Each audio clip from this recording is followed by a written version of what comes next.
Hey, motherfucker.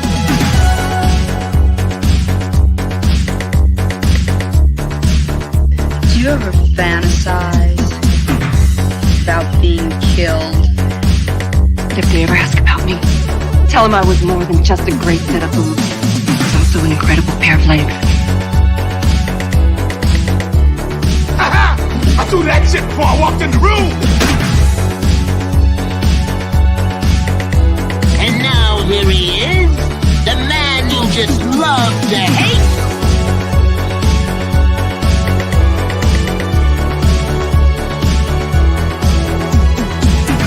That's trash!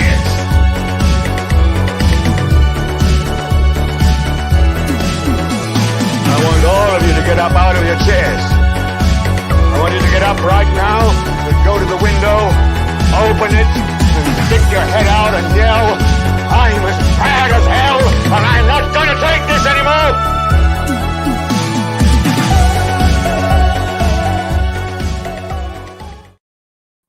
Hello, everyone, and welcome to And Now for Something Different. I am Nathan Kennedy, and I'm joined here. Well, Tyler went somewhere, but Tyler Baker is here. Maybe because of COVID. Oh, God. Rebecca McDonald, a.k.a. Newt. The trash man, Ren McKenzie, is here. Dusan Mitrovich, who, the doctor, he's probably going to hate on everything. And James Etalk is here, our special guest for this evening. Joe Amato had some things he had to take care of, so Joe will not be on this episode tonight. I don't know where Tyler went.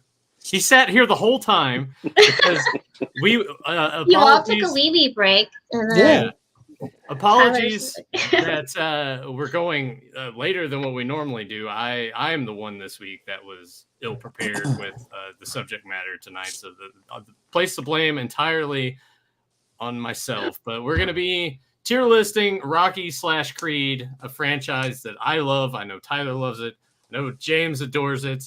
Deucin, from all intents and purposes, I believe, likes the franchise. And Ren, okay, we might be in for a good night. Rebecca, of course, only watched, up until this point, you had only seen Rocky 4, and that was it, right? Yep.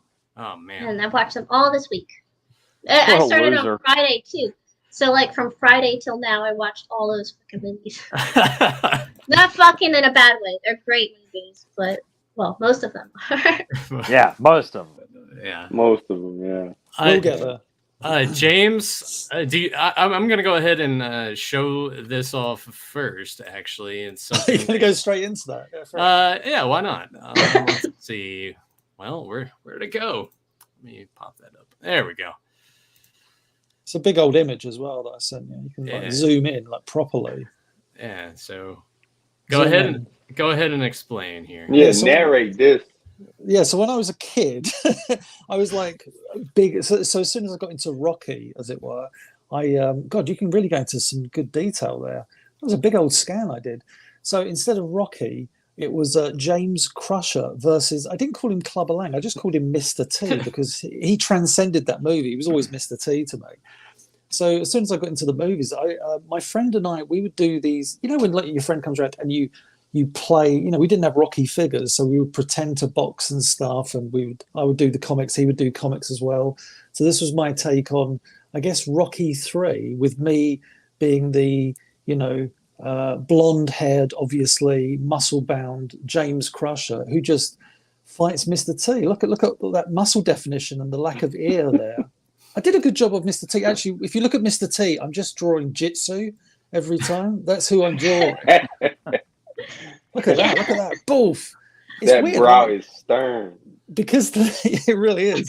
because the paper is so old now. Where I was going heavier on the pencil, you can see it like almost tearing the paper now. It's really weird. Especially look at that on Mr. T's face. Is it teeth falling out of your mouth there, James? Yeah, that's teeth coming out. Look at that. Wow, why didn't you wear a mouth guard? And why did Mr. T turn into a snuffleupagus there? Well, that's his. He had extra joints. That's the in his motion. arm, so when he That's the punches, motion. That's how yeah. fast. Oh, it's motion. Yeah, he didn't have a giant trunk arm, but yeah, he. Sorry. Look, I never knew he could beat. I think that line's from Heavy Did Metal he beat from your Transformers. hairline back? He did. Look at that. He punched a piece of your hair off. James, I'm sorry. This kind of Hey, listen, that's How old were you when you drew this? I'm glad This was last is an adult week. show. This was last week.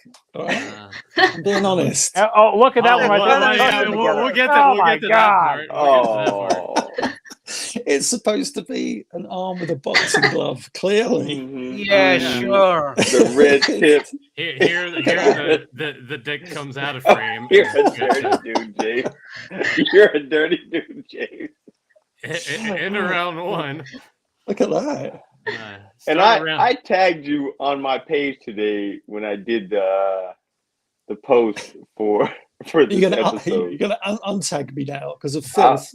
Yeah, because now everybody's looking like, is this the guy? What is going on with that leg? What happened to your leg right there? I don't know. Well, I mean, like obviously it's a boxing match, so you were there. Look, they're coming together. What the fuck, James? I think I was 7. Yeah, you are a nasty young person, We're man. Gonna have to like and there's impact of these heads colliding. Oh, man. Yeah. Kids, look away. Yeah. Please, no choice. I love this last panel. I hope my mom's not watching. It's Did your like hair grow back? Piece. Okay. Yeah. See, look, you got this here, and then over here. So it's like they're having like that, that regret after boinking like that. Like we don't tell anybody about this. I love the fact that Nathan figured out what I was doing with the panel work there, and I didn't. I was like, oh yeah, it's like I've done 2 sideways panels there for some reason. Yeah, you don't have to go into every panel because it goes on. Oh, we have to now. Oh my God. We've only got like a few hours to do this. Ugh. I think there's some illegal blows coming up here as well. It's like I thought we already. I think you've already been doing that. Below the look at belt. that. That's how you feed like someone Popeye? water.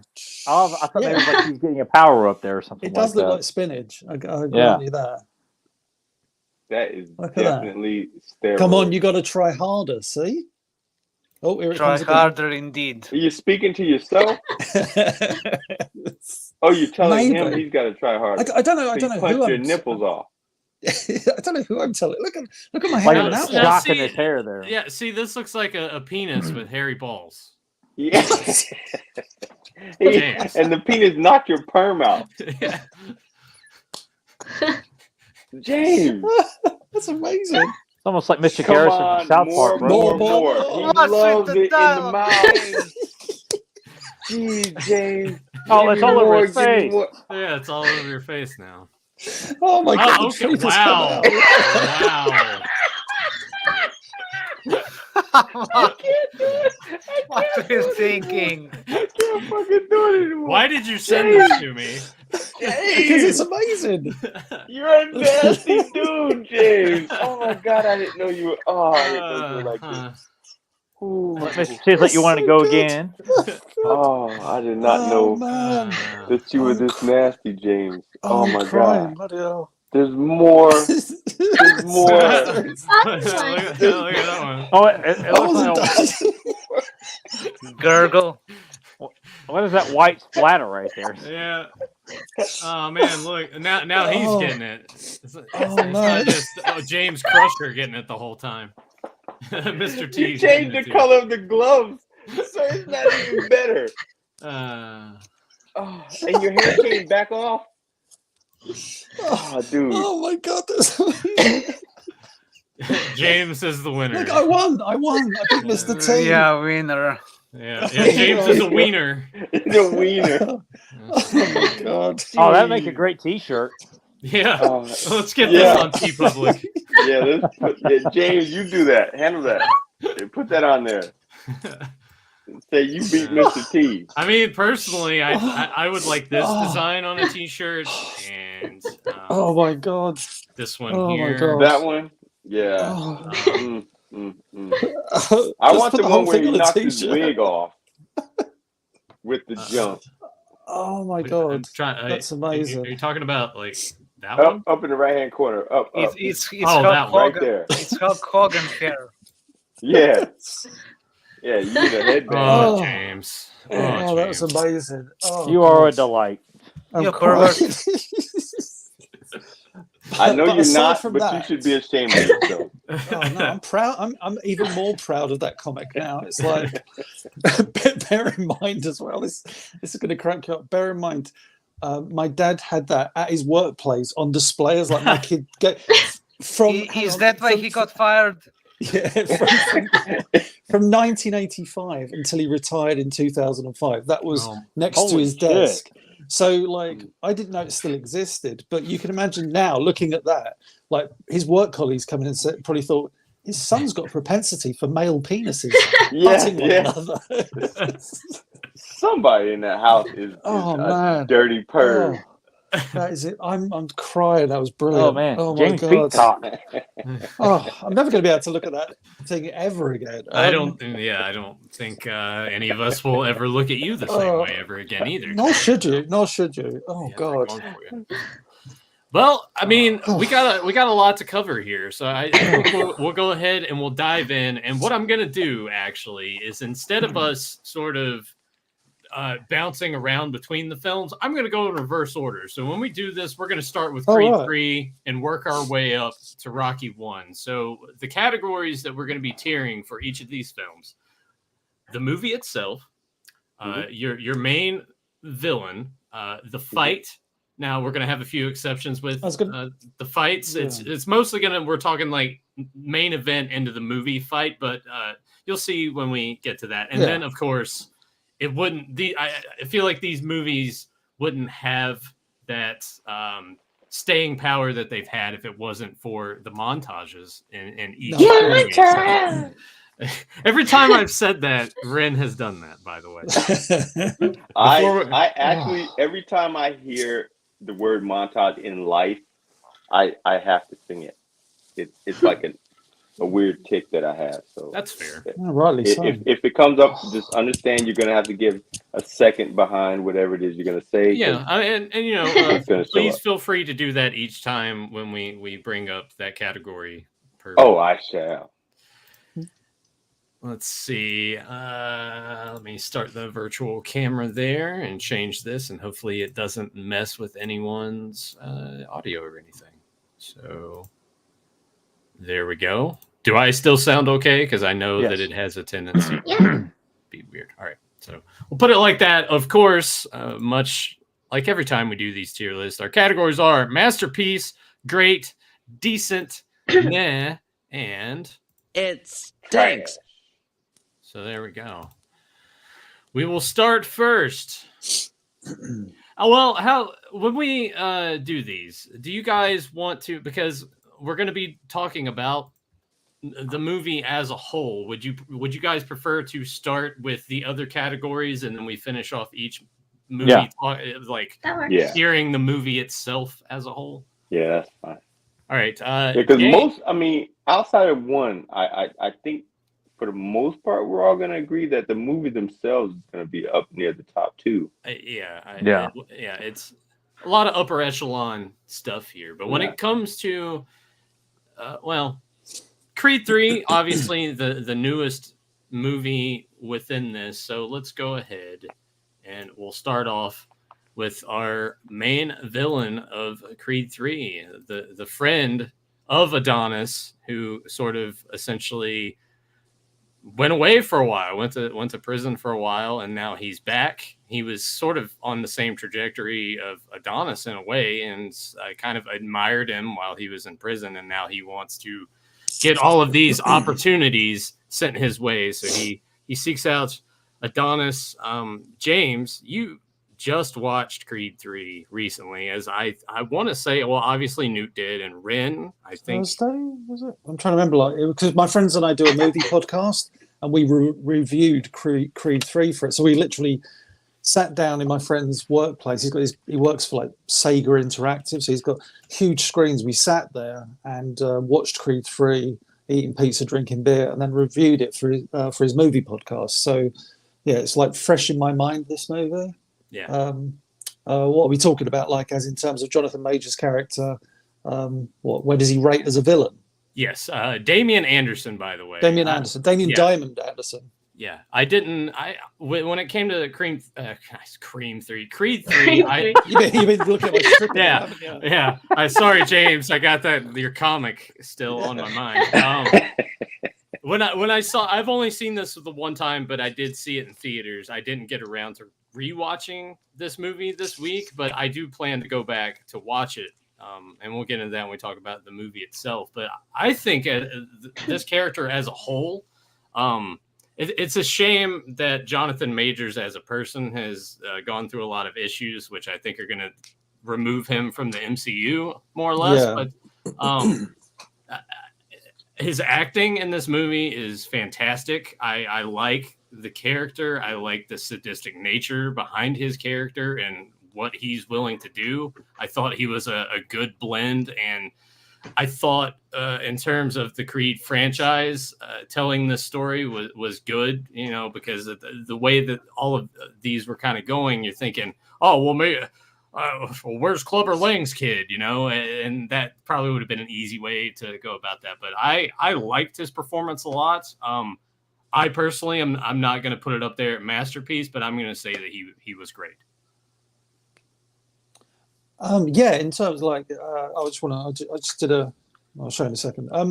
In terms of villains, I'm going to go decent, because I thought he was the best thing of that movie, and I'll talk more about that movie when we talk about the movie. But I thought he was the best thing of that movie. He had the most convincing performance, the most interesting, I guess, character arc, and he actually, I thought, was a fault of the movie. To me, he felt like the hero of the story, because I thought I don't want to get into the movie, but yeah, I mean, we can kind of talk about that too, kind of give our thoughts around that, and then when we get to it, we can sort of just my simple review of Creed 3 was they made a film that made Rocky 5 the not worst film in the franchise.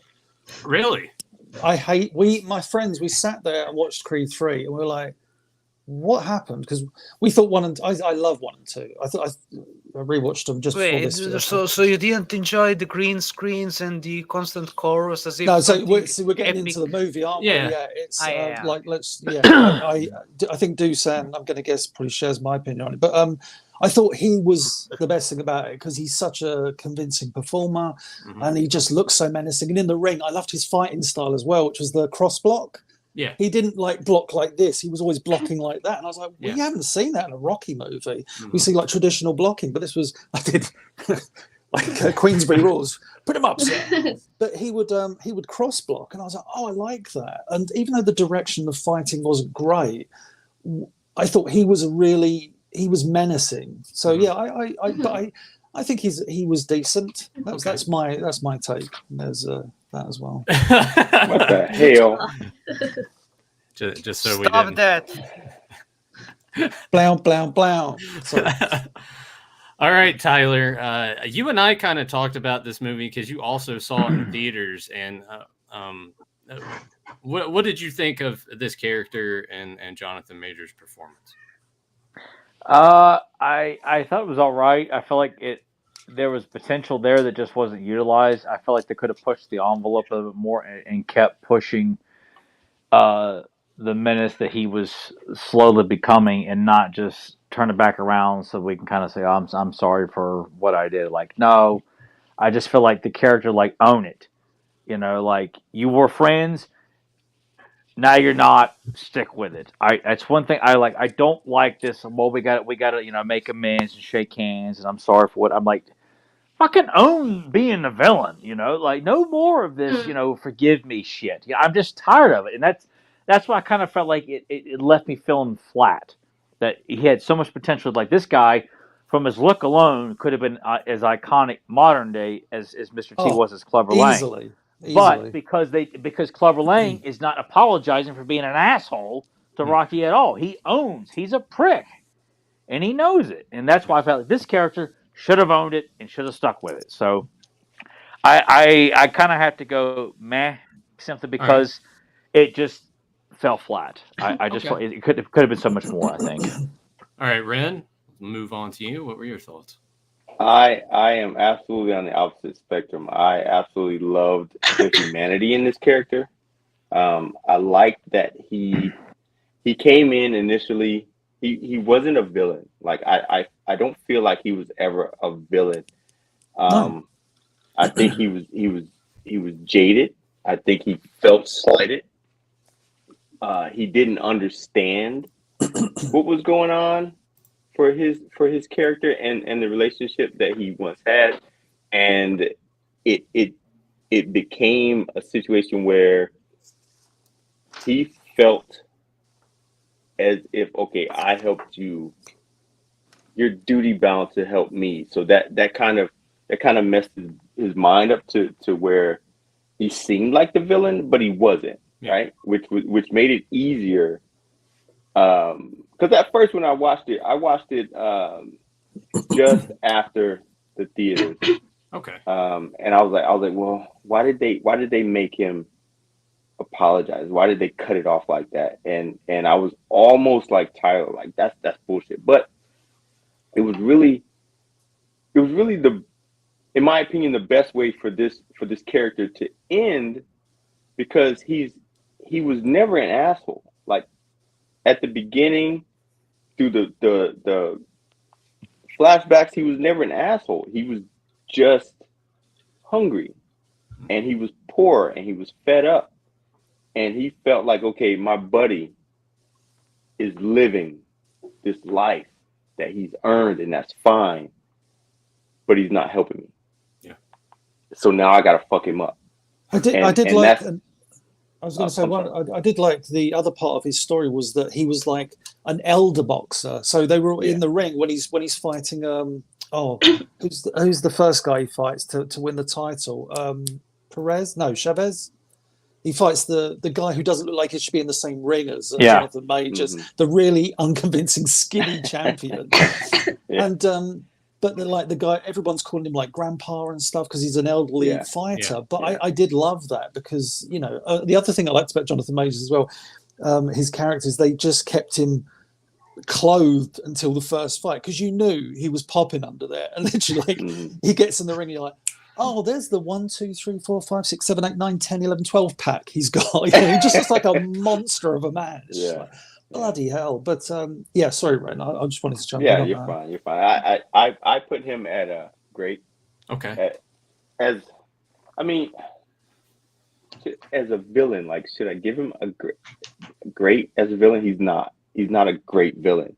Yeah. But he did his job in the film, and like I said, it was just the human aspect that I really liked about his character. Yeah. I'm with Ren on that. It's not so much that he's a villain. I'm kind of looking at his more differently than I am the other characters in the Rocky films because those were more villains. He is more. This is kind of a different beast here. I just really enjoyed his performance a lot. But Doosan, where do you rank him here? Well, I have to go with meh. Okay. Like pretty much the same reasons that James said. Okay. So we have 2 greats, a decent, and 2 mehs. Rebecca, where do you fall in line with this character? I'm with Ren. I don't like the movie, but he was the only thing that kind of kept me interested in it. Yeah. I'm sorry if my voice sounds really bad, by the way, so our audience knows. I'm just getting over being sick, so I've got a cough drop. Typhoid Mary.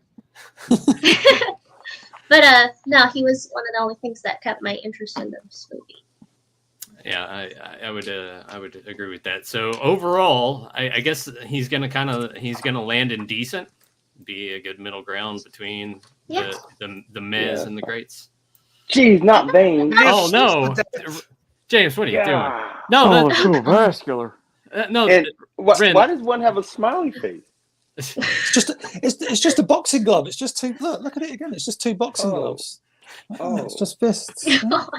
Yeah, it's just fists. The veins. No, Just well, fists. yeah, very veiny forearms. One of those Ring boxing kinda feel all gloves funny. is so angry. Well, Why are the gloves both, so tight? Like their wrists are swollen. Both boxers have hairy They're chests not gloves, as they're well. condoms. See, look. Oh no! Oh God! I bloody knew that you would add pecs next. They're just pecs. That's all it is, man. Look. Just pecs. For God's sake, what's wrong with you people? Oh, Just man. two boxers. I'm too young for this. Worst podcast ever. I'll move on to the next part of ranking Creed 3, which would be the montage. Stinks. Stinks. Sucks. By far, I was underwhelming. gutted. I Yes. don't to just shoehorn Victor Drago in there too, just out of the blue. Yeah, It's like, yeah. well, here he is. Wait, did they break his head or something? No, that was. Are you thinking of Creed 2 when he's doing the head exercise? Where he's got the giant... No. Drago's son. Drago's son got beaten up in this movie. Oh no, his hand. He gets so when you see him, he's not favouring his left hand. He gets attacked at the party prior to the press conference. Yeah. Yes. Because Drago's supposed to fight Chavez. I keep forgetting the guy's name. The very unimportant character who's the world champion. But yeah, the problem I had with this montage, and my friends and I were just like, the first two movies, the Creed movies, do a wonderful job of having the music, which is more hip hop and beat and stuff, but it's down here. But they blend the Bill Conti music into those as well. Yeah, there's the mixture. Yeah, with this, it was overbearing. I found it distracting, and there was no structure to the montages. Like literally yesterday, I watched Creed 1 and 2 again because I wanted to refresh my memory. The montages in those, the first, I mean, we'll get to those, but the first, those ones are great, and it's. And I understand with this movie, obviously, this was Michael B. Jordan's directorial debut. Yep. And I think it shows in places. And I think with the montage, I was like, the idea of him being on top of the Hollywood sign, because obviously his nickname, is Hollywood and stuff, or that's what he was given at the start. And it's just, I didn't really feel it. I wanted something a little more, a little more montagey. It just felt a bit like well, the music's not right, and he's not accomplishing great feats in the montage. Like he pulls an airplane,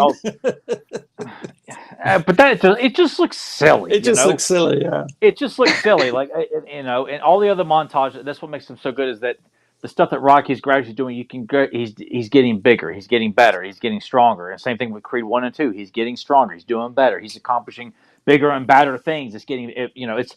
You see the challenges are all being accomplished throughout these monsters.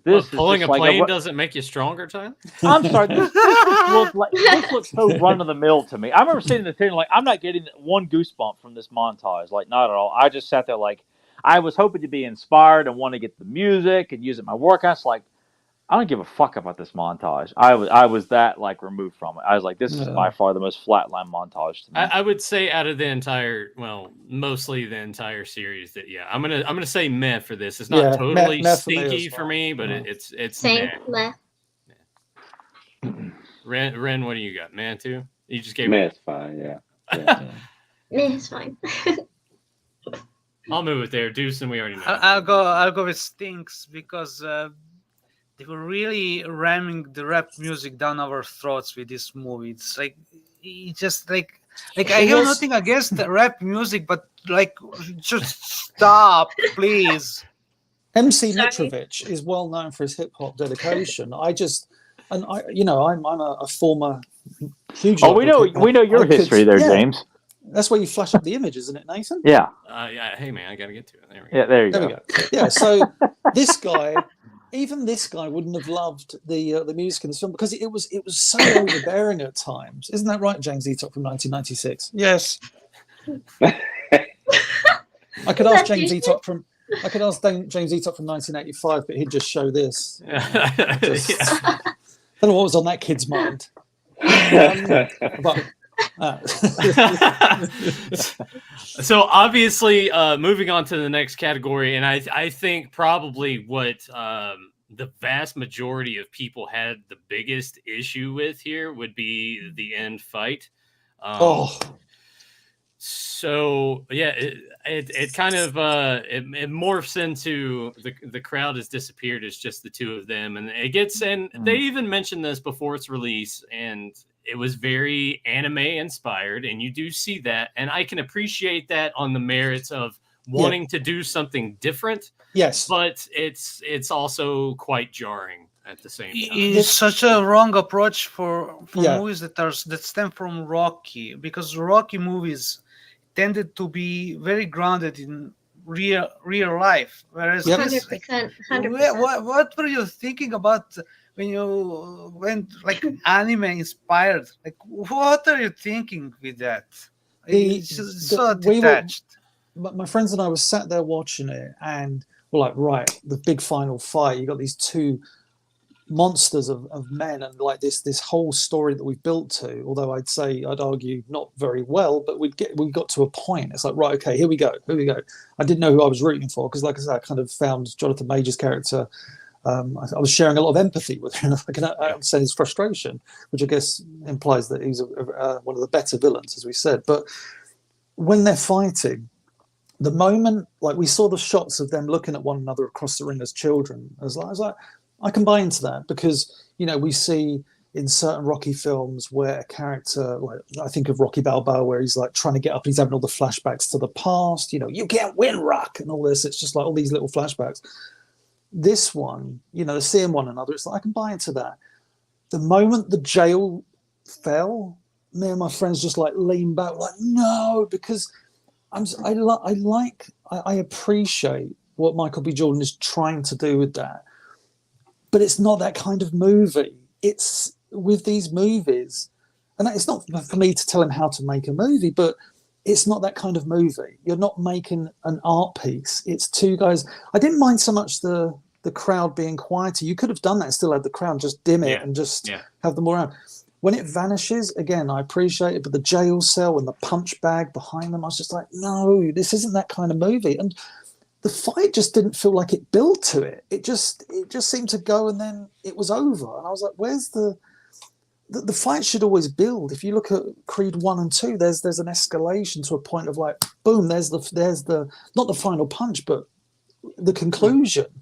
The fights in this film just felt very like boo, like that, you know, flatline kind of thing. Yeah, I would totally agree with that. What would you say, like, tier wise? Honestly, I mean, I'm not gonna say it stinks, because I think it's not that bad. I'm gonna say I will.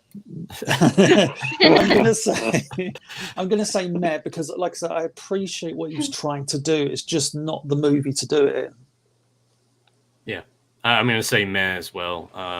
Everything you said, spot on. I appreciate what he was trying to do with that, but it just didn't work as much with the story that you're trying to tell between these two. There were ways to do that and not make it turn into this weird thing of here's these aspects of their lives as children being thrust here into a boxing ring. I appreciate it, but at the same time, that's not what I wanted out of this clash between the two of them to be the climax of the film. Exactly. Who would like to? Everyone else is quiet. Nah. It stinks. It stinks. All right, so 3 minutes. It stinks. Ren, what do you think? I say decent. Okay. I did understand. I think a little more, because of the dynamic of their relationship. It was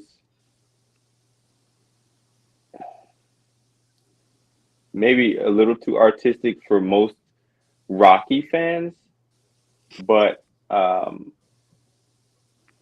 I enjoyed a lot of the aspects that they threw in there. Some of the things were way over the top, of course, but I enjoyed it. I really felt like it was the one film that was a separation from the Rocky series. Yeah, I'd agree with that. That's what I've been looking for. I mean, not to say that they they hit it on the target. Of course, I mean there was quite a few drops, but I didn't want to see another Rocky movie. You know what I mean? I wanted to see a Creed movie. I But wanted to tough see luck this young because kid. there's another one coming. I mean, let's be honest. At the end of this film, I think we know what we're going to get next. Female Rocky. It's going to be his daughter. She's deaf They and she did fights. announce spin-offs. It's gonna be Karate Kid 5. So yeah, I mean, Hey, I actually, put it at wait. decent. You said female fighter, but at the end of this movie, throughout this movie, Creed The daughter. prepares his daughter to fight. So we're going to have his daughter grow up to be a fighter, and she's deaf. So representation. That's what I said. Is you're doing a good job there. You know, you could, I forget her name. Amara, I think it is, the daughter.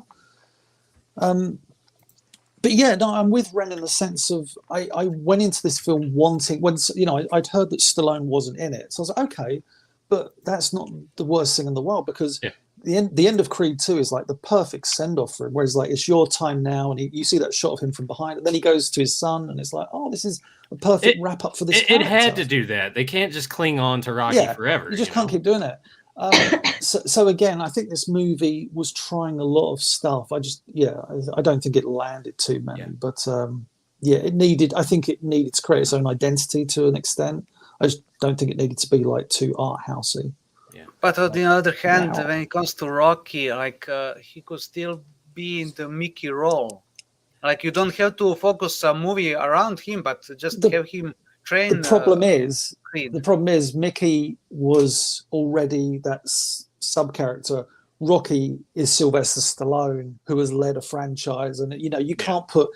It's impossible to put Rocky in that Mickey role in the background, because as fans or as people that know Stallone, you're going to just constantly go, "Oh, it's Stallone as Rocky." Let's, you know, I mean, thank God they deleted that scene from Rocky Creed 2 where he fights Drago in the bloody doctor's office or whatever it was, that the opticians were both getting their oh man, glasses. What? Have you seen? You can find the clip online. It's on the bonus features, and we'll talk about it more when we get to. No, we'll talk about it more when we get to Creed 2. But Tyler, where do you rank the fight here? Oh, it sucks. Okay. Yeah, I had no fun watching it. It was the putting in the jail bars. It was like, I know anime inspired, which is why it felt cartoony. I felt like when you got two characters that look the way that they do, it just takes away any kind of legitimacy to the significance of the fight. When you start trying to make it, well, it just looks silly with the prison bars and all. Like, I know what they're going for, but it just looked wrong. So I didn't enjoy it.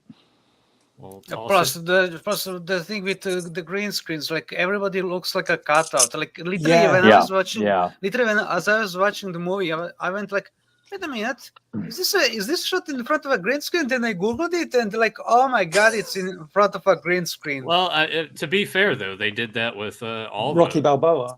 Well, they've done that with all the Creeds and Rocky Balboa. It's something that I just kind of look past at that point. But Creed 1 and 2 did it better. Yeah, exactly.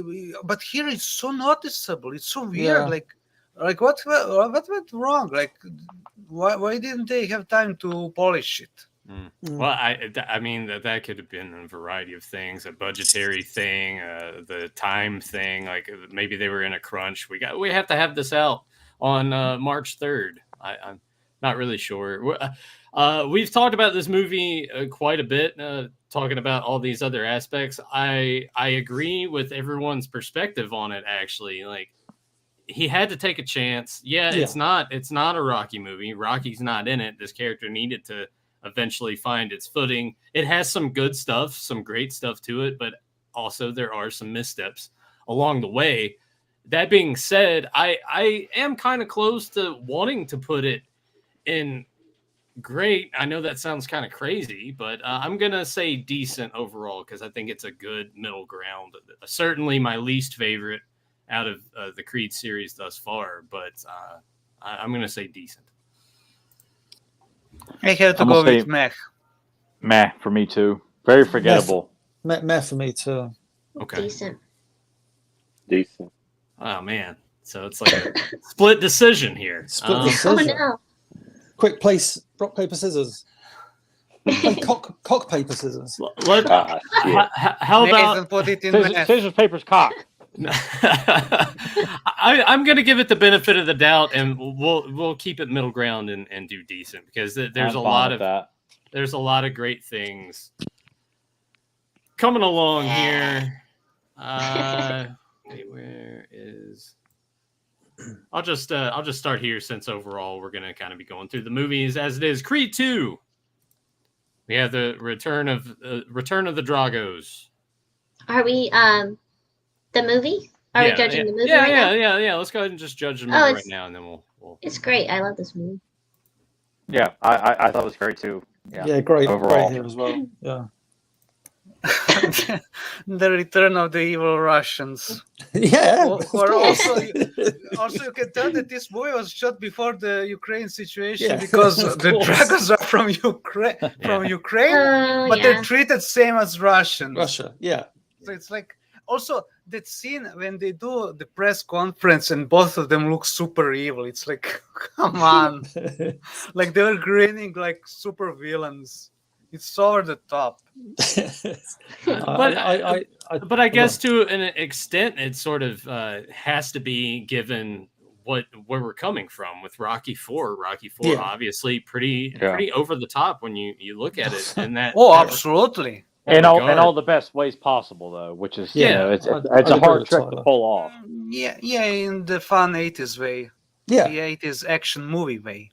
And then, just having the dynamic of Rocky clearly has this history and this pain and this hurt, and Adonis losing his father, there's a lot there to build on. I feel like that is what makes that's the more significant part, and probably the best part of the movie is if we did not have the Drago Balboa history, Drago's kid versus Adonis would not be as interesting, and because I'm just gonna come out and say it, like, I think Victor Drago is very, very forgettable. I think he's a big guy, but there's nothing that stands out. He looks about as generic and cookie cutter as a boxing what's the word, adversary. He doesn't, like, I can't help but compare him to Dolph, but Dolph has just got, even though people may dismissed the Rocky IV is just like it's this bombastic 80s film, but they always remember Ivan Drago. If there's one thing that Dolph will always be remembered for to the general public, it's always going to be Ivan Drago, because of the look he had. His son has nothing memorable about his look. I mean, other than he's just big. He's just big, but even that, it's just he doesn't have a screen presence to him at all. Yeah. But he's an evil Russian. I will say what I loved about the movie, there was two things especially stood out for me with Creed 2, was the fact that, in every kind of Rocky, the cliches about Rocky is that the fight he's about to have, he wins the belt or he's trying for the belt. With Creed 2, he wins the belt at the start of the film. And I love that, because it's like, because we know he's going to win it at some point. So what's this film about? And obviously it's about the return of the Dragos, as it were. But I love the fact that the belt is almost... it's kind of somewhat inconsequential to the story. It's like, he's got the belt, but now he's going to fight Drago because this is the film we want. So I love the fact we didn't get Creed 2 of him winning the belt, and then Creed 3 he fights Drago, and then Creed 4 with Jonathan Majors. I prefer the fact that we got the title belt, the title fight, kind of just there in the film at the beginning, and then it's like, oh, here we go, he's now the champion. The other thing was, I did think this film expanded on the Dragos very well, because you had this whole thing with Ivan Drago saying, to Balboa, when I lost that match, I lost everything. I lost respect, I lost this, I lost my wife. And then we get this whole story of how they were kicked out of basically the Russian high society.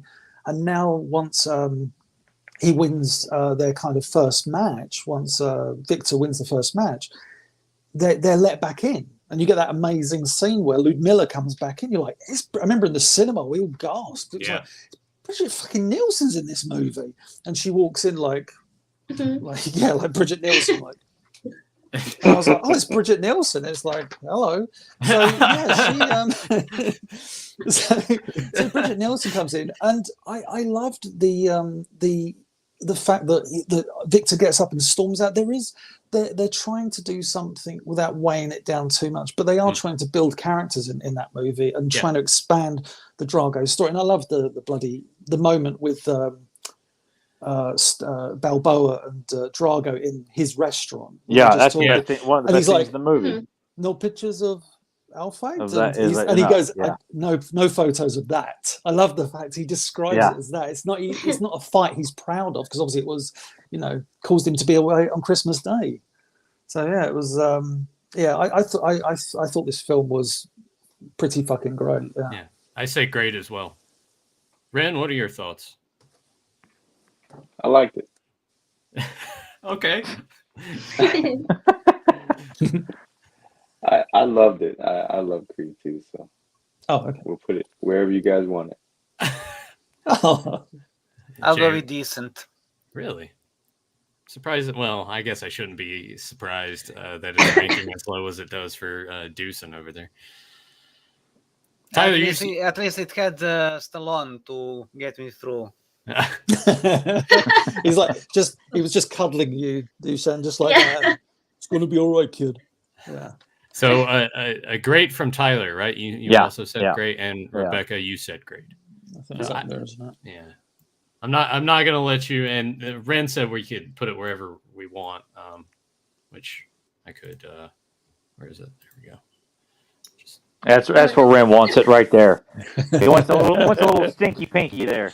Oh God.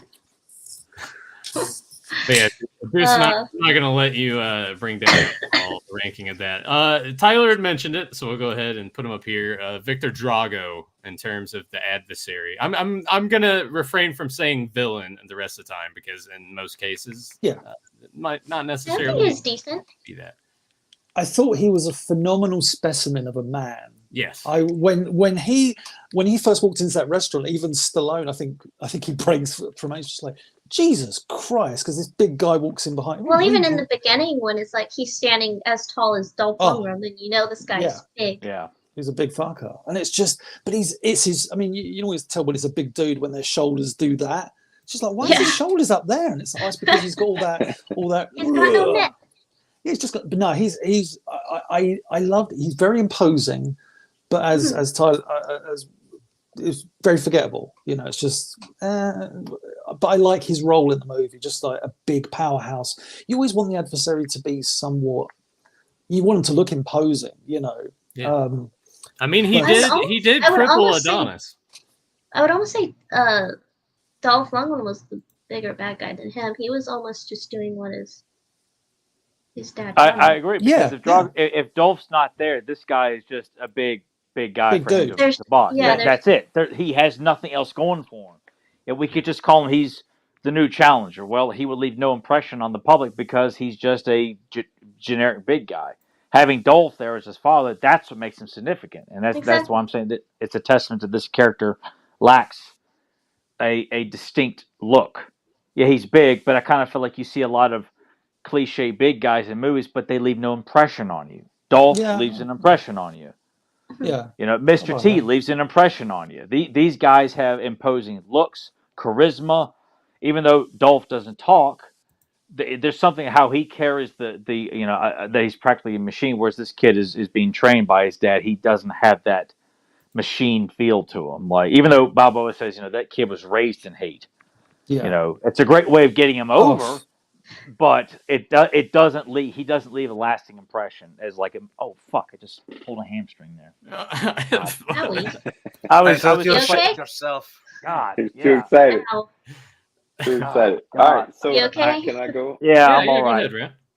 All right, so this is another case of he's not a villain in my opinion. Like you find out that he doesn't want to do this fight. Like he's not invested, and this movie I think is the start of what crippled the third one, in the fact that for most of the Rocky fans and listening to you guys, I see it firsthand. you're wanting the old guys, and you're like, you're not looking at the new characters as new characters. You're looking at them as extensions of the old ones. And I think that's where a lot of the Creed, especially this one and the third one, fans decided that, they don't have fucking one of the guys from the original ones to tie these movies in. I want some nostalgia, and we end up with this kid who doesn't want to follow in his father's footsteps, doesn't care about the limelight, doesn't give a fuck about his mom because she left him. The real story is overlooked because of Drago wanting to get back his heyday. Yeah. And so they minimize the fact that this kid at the end of the fight says, he's like, okay, I see you, son. Now, no, you should have done that shit maybe in the middle of the movie. Yeah. And then you train your son to fight and not to win. You know what I mean? So yeah, I thought he was a very good member of this film. He wasn't a villain. He wasn't a bad guy. He wasn't an adversary even. He was a tool.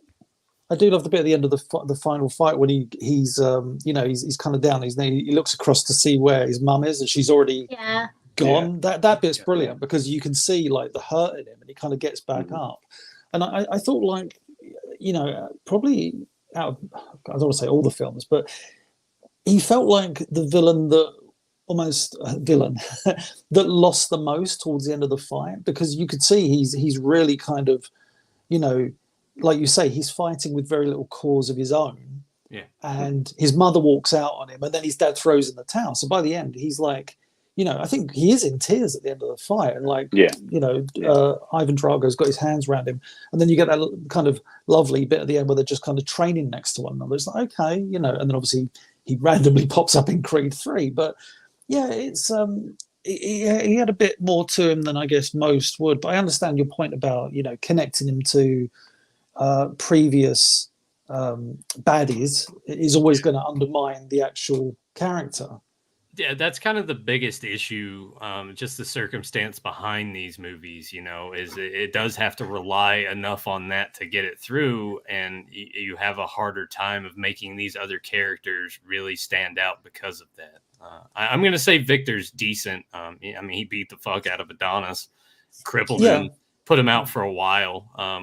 And he, as you guys mentioned, he's not doing it really on his own accord. He just wants his dad to look at him as his son and not just as Ren said, this tool to get him back to his prime or get his wife back or make the high society love him again. And so I'm going to say decent overall. Yeah, I'll go with decent. Yeah. Meh. Oh, I never said decent. Decent's fine. Yeah, I never got it. Yeah, decent's good. A bunch of decents and man. Tyler, I can't remember where you landed on him. That's a meh, isn't it? He just literally made the sound. Yeah, because I just kind of feel like at times, these characters, we only care because of their connections to Rocky. Yeah, I mean that's why this whole franchise is going. Like, would we care as much as if Adonis just sought out Rocky because he saw him as this legendary boxer, comes from a broken childhood, not a whole lot to have, and says, I want you to train me. Would we care as much, or would it matter? It would have been a better movie, because then you would have an actual underdog. Which, he still is, but I kind of, I guess we can get to that once we get to the first film. So you say Matt, Rebecca? I'll say Matt. Huh? I already said decent. Okay.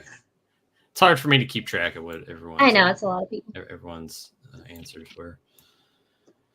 Blow through these here. So the fight itself, I'll unmute James there.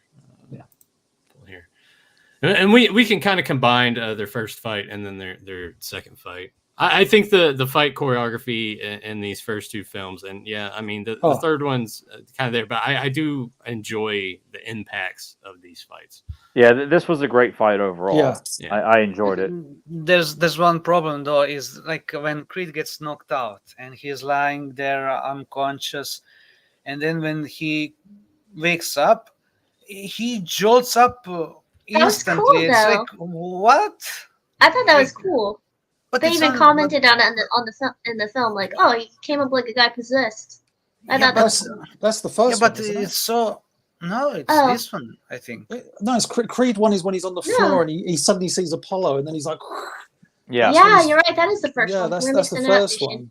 You're getting your movies confused there, Grim. Yeah, that was the first one because like I remember watching it at the cinema with friends, and we'll get into that fight. Yeah, but, yeah. I'm going to say great. Great, absolutely. Great, yeah.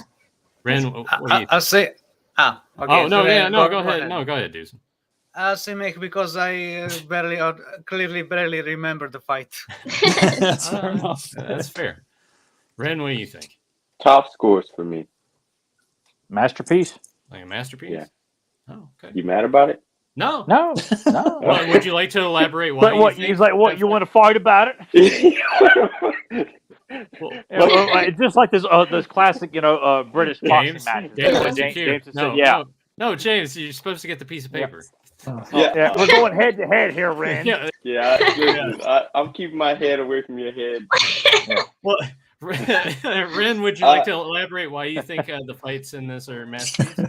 Yeah, because I think in the first two, and we'll get to that, I think the choreography was absolutely amazing. I have always been not a boxing fan, but I've always been a fight fan, a MMA fan, and I really I looked into it, and like one thing that Sylvester Stallone made sure of before he left, and I think that might be part of the reason why another part of the reason why 3 did so poorly, was they either came super, super close or they made contact.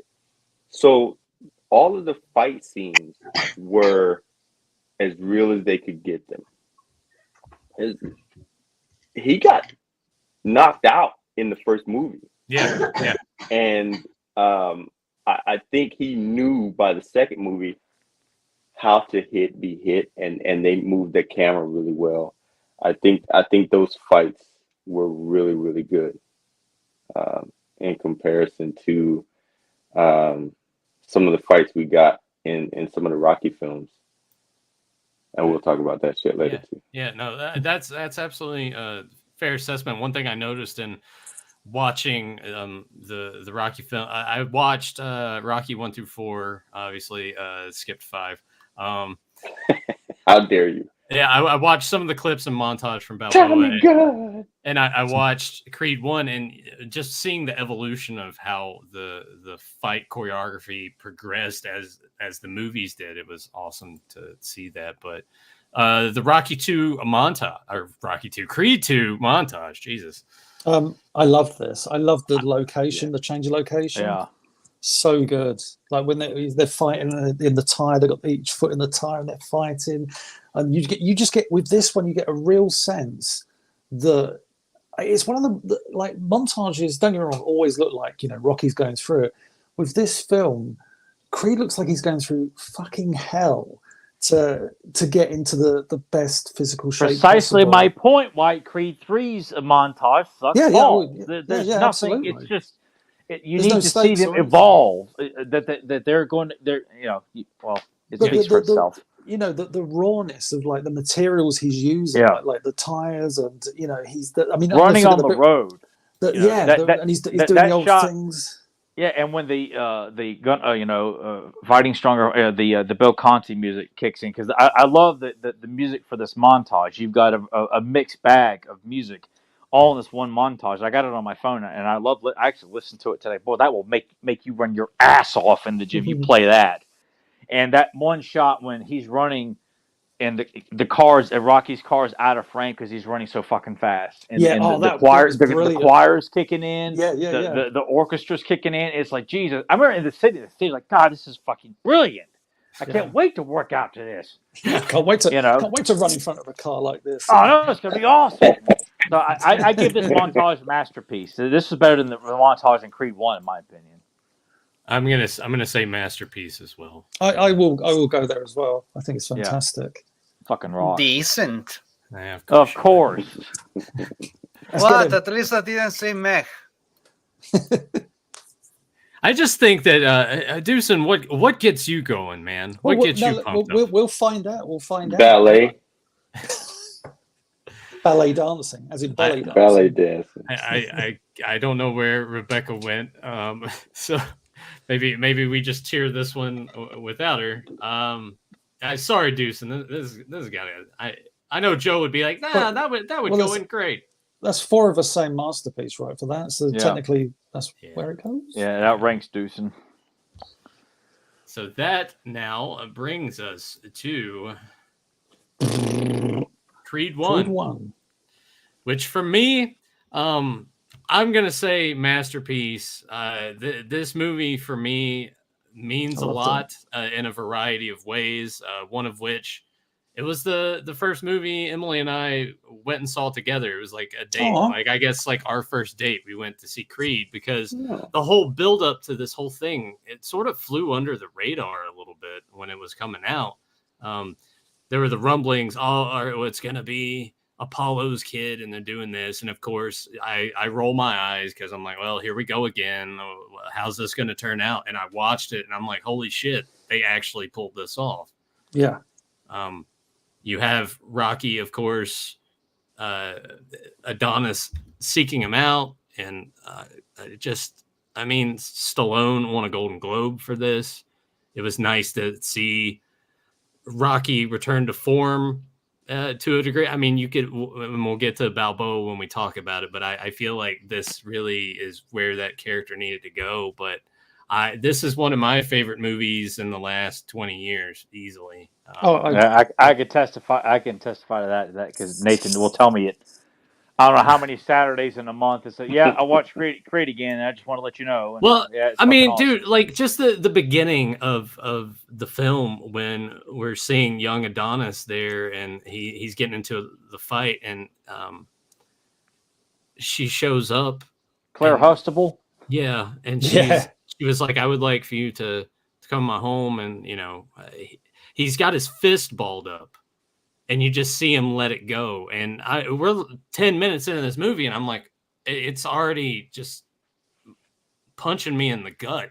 I'm like, this is going to be so good. And I was so happy to just be right about, like, holy shit, I can't believe they did this. This could have went wrong in so many ways because they always mess this up when it comes to trying to spin something off from something so nostalgic that everybody has.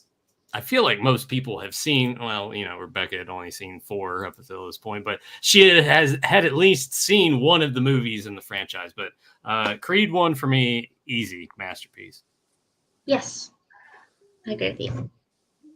Yeah, I'd go for masterpiece. Sorry, I just got back. I'm like, it's a masterpiece. I just love the fact that they masterfully they continue Rocky's story whilst also elevating and focusing on Creed's story, Adonis Creed. I thought they did such a fantastic job, and I love the bond they have. The chemistry on screen feels scarily real. And I don't know if that's because like Michael B. Jordan and Stallone were like friends, like real close friends making this film, and they, maybe getting like Stallone's blessing to be. I don't know if he needed it or anything, but it just felt like such a important movie in the entire Rocky Creed franchise. And obviously we got the subplot where Rocky is diagnosed as having a form of cancer. I remember us when it went in the cinema, we were like, it was about 5 or 6 of us went to see it. We were just like, oh no, Rocky's got to fight cancer.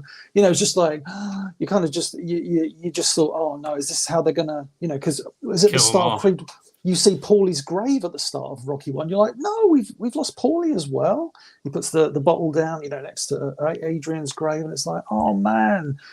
And you had that. I know it sounds like a bit of a, I don't want to say a cliche, but you have two battles going on, and it's so brilliant. And they on the nose say it numerous times where, Rocky's giving him a pep talk, and Adonis says, "Look, if I'm going to fight, then you fight." In other words, because Rocky's like, "I don't want chemotherapy," and he says, like, when he's so broken, he's like, "My wife tried that," and you're like, "Oh, we lost Adrian to cancer," and it's and then you get that.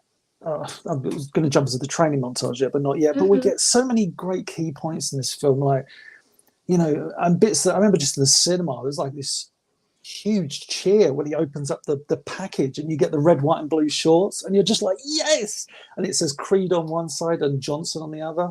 Just like, this is just fucking perfect. It was I thought this film was fantastic because it brought a new character into the franchise, focused on him, whilst also celebrating and continuing the story of Balboa. So yeah, I thought and also not to take away too of Adonis, the love story aspect of it too was very well done. Very tastefully done, I thought so. Yeah. Oh, so when I was watching Creed 1 last night, Emily was watching it with me, and when she's like, that's a John, this is a John, you're a John, and Emily was just like, that's trash, this is trash, you were trash. So she was thinking about you, Ren. Tell her I said thank you.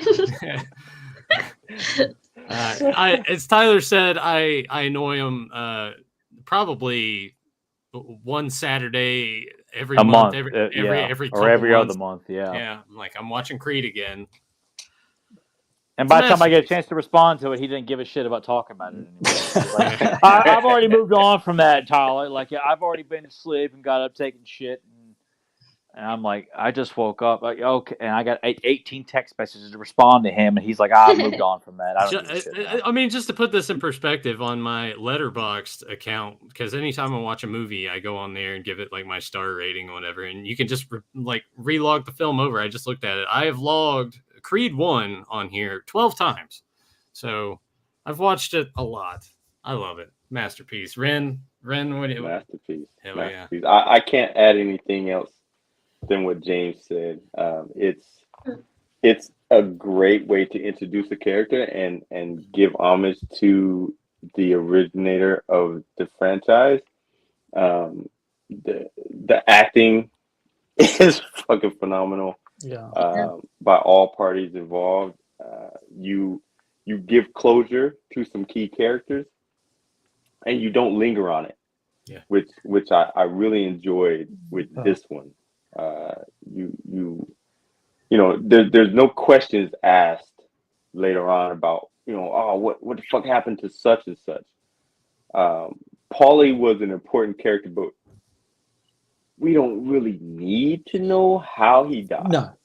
No.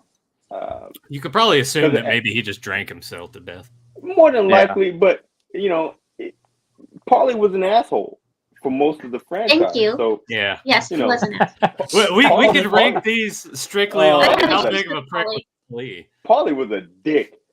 On and off. He bugged me so fucking much in the first movie. I'm sorry. Yeah, we don't really need to know how he died. He's not likable at all. Him in the front.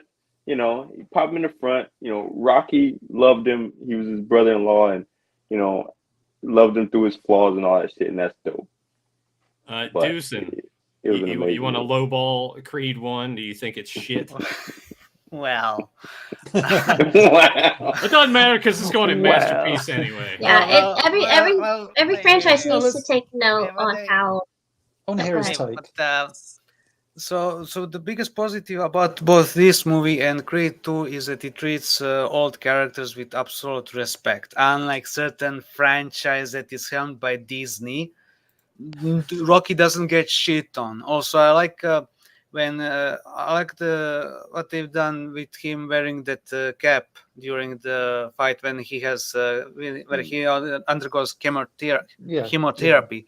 Mm-hmm. Because due to hair loss, like when my brother was undergoing chemotherapy, he was also the same. Like he pretty wore a similar cap to that. Like, so that was a nice touch. But I'm going to go with excellent because there's a huge minus that affects a lot of modern movies, and that is cinematography. Cinematography is so all too often trashy, and unfortunately, all three of these movies are affected because they just, for some reason, they just no longer have ability to shoot a movie like a movie exactly. It's like they're trying to reverse engineer what filmmaking is. It's kind of weird because, like right here, what takes away first off is the shaky camera.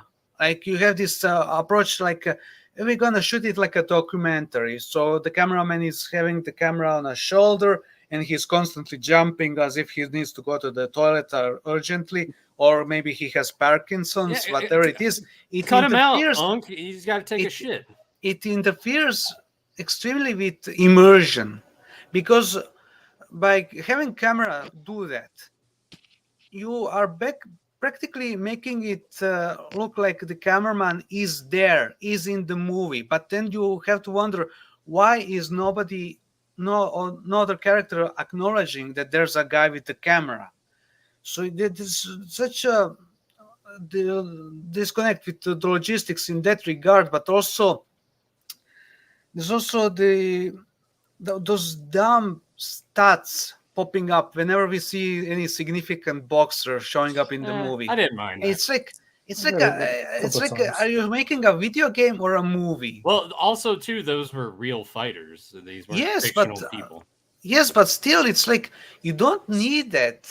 Like if they don't really matter all that much to the movie, you don't need that. Like you're going to have a tie-in merchandise with the movie anyway. So you're going to have trading cards, sticker albums, all that kind of things, and you're going to put that kind of stuff there, not here. It's like just but I don't. You're making a movie. Show the Creed movie. 1 getting a trading sticker album. Yeah. No, I understand what Dave is saying about. I mean, like, those pop-up things are unnecessary. It actually felt like a way of filmmaking from like the early noughties, when you'd get a lot of freeze frames and then some captions or something. But it was like they did it for a couple of times in Creed 1 and then decided, let's not do it anymore. It was almost like they gave up themselves. So yeah, obviously they learned from that mistake. Unfortunately, they stuck with the shaky camera and having it constantly rotate, which also interferes with choreography, because you can't process choreography fully, as it's just.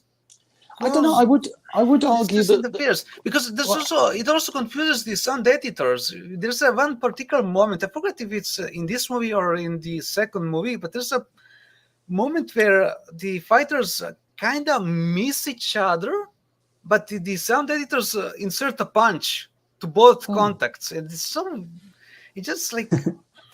Yeah, but you're also very nitpicky when it comes to anything. Yeah, really. but it matters. Is this how I sound a lot on the podcast, guys? No, because you keep saying that. If they only looked like me. So, I mean, we've all. I guess what the film has gone into the masterpiece category, is it? We put it up there. Yeah, okay. It's got to go there. The montage takes a lot from what we've seen in previous Rocky films. I mean, I'll agree with Tyler. I don't think it's as good as Creed 2's. Not as good as Creed 2. I still. It's great. It's great. It's not a masterpiece, but it's. There's a lot of throwbacks to the book, of which if you got Bill Conti's music in there somehow, you're going to get it over, and it's a great montage, great beats and everything. But the second one beat the shit out of this one. But what I loved about this montage was you had it's kind of really kind of gives me goosebumps, where you have, he starts training and then you get those little cut scenes where he's helping like Rocky to the toilet because Rocky's going to be sick. Yeah. And it's really powerful because it's like, he's training and he's also like caring at the same time. And it shows them both going through this battle. And then you get scenes where, like, as Duchan says, he's wearing the cap and he's helping Apollo, I'm calling him Apollo now, Adonis, train for the fight. And it's really beautifully done, really tastefully done as well. Because you could get that, the way it starts as well, that training montage. It's where I think Balboa's in the hospital on the drip, and he's kind of sat there, and he goes, room's big enough, start shadow boxing. He's like, really? He goes, yeah, start showing up. And then they start cutting, and he's, oh god, it's a fucking great montage. Not as good as the second, but very good. Yeah, everything you just said is exactly what I was going to point out about it. And that's why I thought it was a masterpiece, because it really touched my heart with that. I'm going to say masterpiece. The two battles.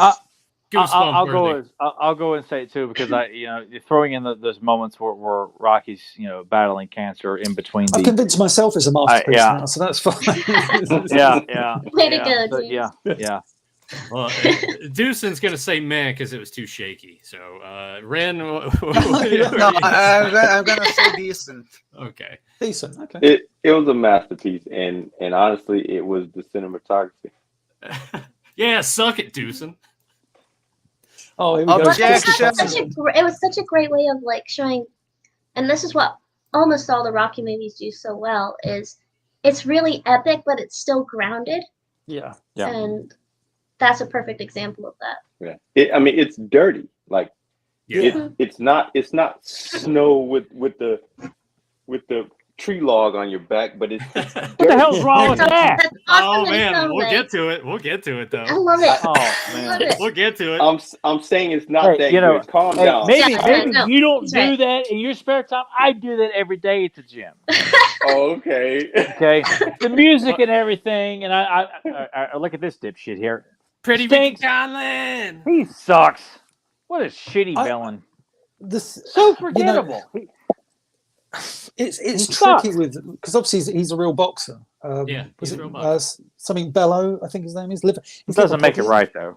No, I'm not saying it does just because you've got a real boxer in it. But I wrote down on my notes. I wrote not a great character, but in the ring, I thought he was great because he's got like that he's real cocksure and real menacing, and he's just a bastard in the ring. And then you get that really, again, I know you're not going to like this, Tyler. I did like the end where he just goes to Adonis. He's like, even though Adonis loses, he's like, you wear that name with pride. And I was like, oh, because they've done all the chat, all the blah blah blah blah. I thought he wasn't the best rounded character, but I thought in the ring he was just like a fucking badass. I'm with I could have bought because this happens a lot in a lot of action movies or movies where the mouthy antagonist doesn't respect the protagonist, and then he's like, okay, I can appreciate that, but I kind of feel like sometimes you're making him so unnecessarily an asshole where it doesn't flow naturally, and then you throw in the I respect you now. It's almost like, you don't always have to be an asshole. Like, a lot of you guys are feeling like some of these guys are not really villains, and they don't always have to be portrayed as such an asshole. If they're not going to be a flat out villain, which it could be argued, some of these guys are not villains at all. They're products of their upbringing and various other things, but they are the villain of the movie. They are the antagonist. They are the roadblock for our hero to get to the finish line there. And his whole thing too. Go ahead, Rebecca. I was going to say what I got from him was with that scene that James pointed out at the end was all that over the top assholery. I don't know what a better word for it was a show. It was to make the other guy angry. Like so many boxers of the modern era. Yeah. There's that's what it is. Tyson Fury, all these and that was like, hey, that line at the end was, hey, that wasn't sincere, Well, see, Rebecca, that's what they do in wrestling to get the heels over. They have to act like assholes. Hey, man, now she's going to tune out. I think his biggest problem with him in this film is, like, obviously, you got to have the fight at the end for the beat, but this whole movie is not really about this aspect of it. It's more about... It's more about Creed and Rocky. That's why he's pretty forgettable because he's just kind of a placeholder. He's filling the void of Creed getting to where he needs to go, and that's about it. And that's why he's not very memorable. I'm gonna say decent though, just as the character. I'll go decent. Decent. Yeah, he played his part. Yeah, decent. Yeah. Decent. All right. Stinks. I don't like him. I don't like him. Okay. Yeah. And then finally wrapping up the Creed series. I gotta move in that. The fight itself, as James had said, I think you really do benefit from the fact that you have a real actual fighter in there makes that scene believable. It works better with what they're trying to pull off. It was great. Yeah, I'm going to say great as well. Yeah, not a masterpiece, but great. I loved the fight. I just thought it was so. It felt so refreshing as well because I know Dushan criticized the cinematography of this, but I thought I'm being serious. I know Dushan's going to criticize everything, but No. I'm saying obviously he covered Creed 1 and 2, but in the I thought the choreography of this fight was fantastic. There was and some of the shots as well. There was a really cool one where they just show the blood of like all the raw kind of. There's a bucket. There's an over shot of just like a bucket full of blood. Then there's a brilliant shot where like I forget who punches whom, and the punch goes, and you just see the ref's shirt covered in blood. It's very quick, but I was like, that's new. I haven't seen that before. But my favourite bit, and oh my god, I could watch it over and over again, is when he's down and he's just lying on the canvas, and he sees, and it's just silent, and you just see these people. It's like Rocky, and then his girlfriend, and this person, and his mum, and then you just see one shot of Apollo, and it's he's on his feet. He's like, yeah. I love that too. In the cinema, we cheered when we saw that because it was just you barely see Apollo footage in that movie, and that's one of the clearest shots of him. You get the bits like at the start of the film, which is brilliant, where he's shadow boxing YouTube, Yeah, that's he's doing that, and so good. But that moment when you see Apollo, and it's the connection, and you can say like, oh well, without Apollo, who's that character? But that's the whole point of that character. It's like, and one of the best things he says in the, I think it's just before the final round, is that Balboa is saying to him, he goes, "What are you out to prove?" And he just goes, "I want to prove I'm not a mistake." And it's like, great. That line hit me too. Oh, it's so powerful because it's like, he was. It's something that I think a lot of people forget, but Adonis was a result of one of Apollo's affairs. Yeah. But it's like, and again, sorry to go back to the movie itself, but one of the things I love about the movie is that, he's already with his mother. We see his origin, as it were, as him as a youngster, but he's already in wealth, as it were. I think the predictable thing with telling the son of Creed's story would be he's from the wrong side of the tracks and he's going to come up and it's just like, we don't need to see that. How about he's been born into the world, not born into the world, but he's inherited the wealth that his father, the opportunities afforded him. And I just sorry, going back to the fight. Well, no, he still wanted to make a name for himself because he fights that Creed name for so long. Yeah. It's like, hey, what's going on, baby Creed? Don't call me that. Don't call me that. Oh, I love that. And then just fucking socks the guy. So he spends most of the film just fighting it, and by the end, when James says he opens that box and he gets it, that's when he finally, I think, is like, yeah, you know what? Let's do this. It's amazing that you can tell such a savage, ballet, as it were, like with this beautiful foundation, as it were. It's just like, oh, what a beautiful story. So masterpiece for me for this fight, I thought. I'm gonna say great. Not quite entirely masterpiece, but it's definitely up there for me. Yeah. Ren, what did you just give it another thumbs up and just whatever. Masterpiece. Okay. All right, Deucin. Decent. Okay. Decent. And Rebecca, did you masterpiece because it felt real. Like it felt like I was watching a real fight. Hey. It totally felt real. Those hits felt fucking real, his maybe have looked real, but fight itself. Because Deuce is such a boxing connoisseur. Hey, we don't know now, and we'll get it over with. There's a lot of things Deuce is. I don't see Deuce sitting around watching classic, Joe Frazier matches or Mike Tyson matches. I don't see him doing any of that shit. Yes, he doesn't do that because he's too busy in the ring. Mike Tyson biting off the ear. Oh, okay. So, that's the one thing he's going to watch. Evander Holyfield getting his ear bitten off. Also, I watched that ultra short fight Tyson had with that guy. Buster Douglas. In like 20 seconds. Like I watched Mike live. Tyson had a string of those. Yeah. Yes. No, Oh, but Tyson like getting knocked out, or Tyson knocking out the other guy? No, Tyson knocking out the guy. It's like okay, I even had it somewhere recorded on some CD, but like, it was so surprising. Mike Tyson was a real fucking deal back then. Oh my god! Jesus Christ! In the 80s, he felt like a super villain hero. Whatever. Yeah, he just felt he was so important in boxing. And this was like early 2000s when yeah, this happened, and it's like, bam. He was. I mean, that was the thing. He was like what 5? He was about 5'6", 5'6". He was a short guy, but his power was incredible. It was just like he was all mass. And you just saw him like lay out people. Oh God! And everyone knew who he was. Like you didn't have to watch boxing to know who Mike Tyson was. And he's in the Rocky universe. Yeah, yeah. Which we're gonna get to. Ren. Well, no. There was something. No, there was something that Ren said that I wanted to make sure. It went over everybody's head. No. I heard you, but go ahead and say. Oh, you heard me? Yeah, I did. I said I'll get it out of the way now. Creed 1 is my favorite film of the franchise. Same. It's mine as well. Not gonna argue with you. Yeah. I thought it was as good as any of the other ones. Of the Creed series? No. Of the Rocky franchise. Out of Rocky? Oh no, out of your minds. No. It's I will say that it's close, but for me, Creed 1 is at the top of the mountain for me. Creed 1 is top for me. To me, it's it's on the faces of Mount Rushmore. It's the Mount Rushmore. It's on the Mount Rushmore.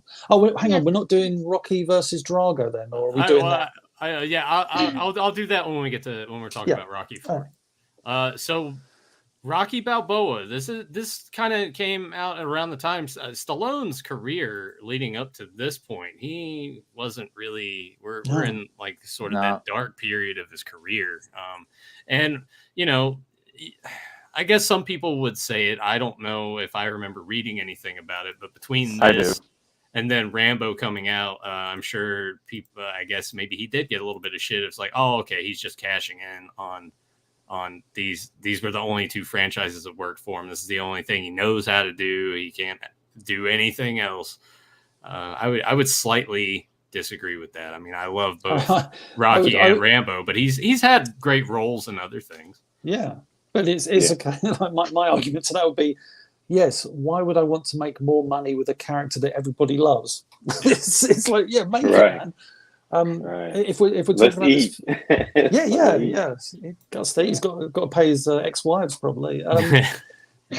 But he's got like 5 daughters. He's got to buy cars. He's got 500 daughters, I think. They're all hot too. Yeah, bit of busy guy. But my friends and I went to see this at the cinema. It was like a proper event for us, and I've watched this probably as many times as most Rocky films. I think this is a masterpiece. I love this film so much. I thought, given what we've had with what happened? No, that's Deuce made a noise. Choking on a big, you had big red dick. You had I remember like when we first heard about this movie was announced, and it's like, oh my god, what 50? I don't know how old he was at the time. He's like 59 or 60. So he's going to fight for the world title or an exhibition match, whatever. It's just like, oh, this is a joke. Went into the film with very low expectations, given our previous Rocky film was Rocky 5. But you went into this film and it's like, what's the story they're going to tell? And it was like this guy who had it all, and it was just kind of in this place in his life with very little, substance or meaning. He had his restaurant, Adrian's, and that, and he would, but you saw how even that was somewhat mocked because he would regale stories to his customers, the clientele, and they were just like, oh yeah, he had Spider Rico working in the. I love that touch. I thought that was yeah. So cool. Yeah, I love. You got lucky. That's a great little moment. But I thought the story they told was kind of grounded. The fact they used the classic Muhammad Ali. Oh my goodness, Rocky Marciano kind of fight to bring this one into existence. And the way they did it is like, oh, it's going to be an exhibition match. It's like, yeah, but how's he going to go pound for pound with The actual Mason the Line Dixon. Mason the Dixon. The actor was the boxer was Tarver. Was it something Tarver? I forget his name now. I couldn't remember.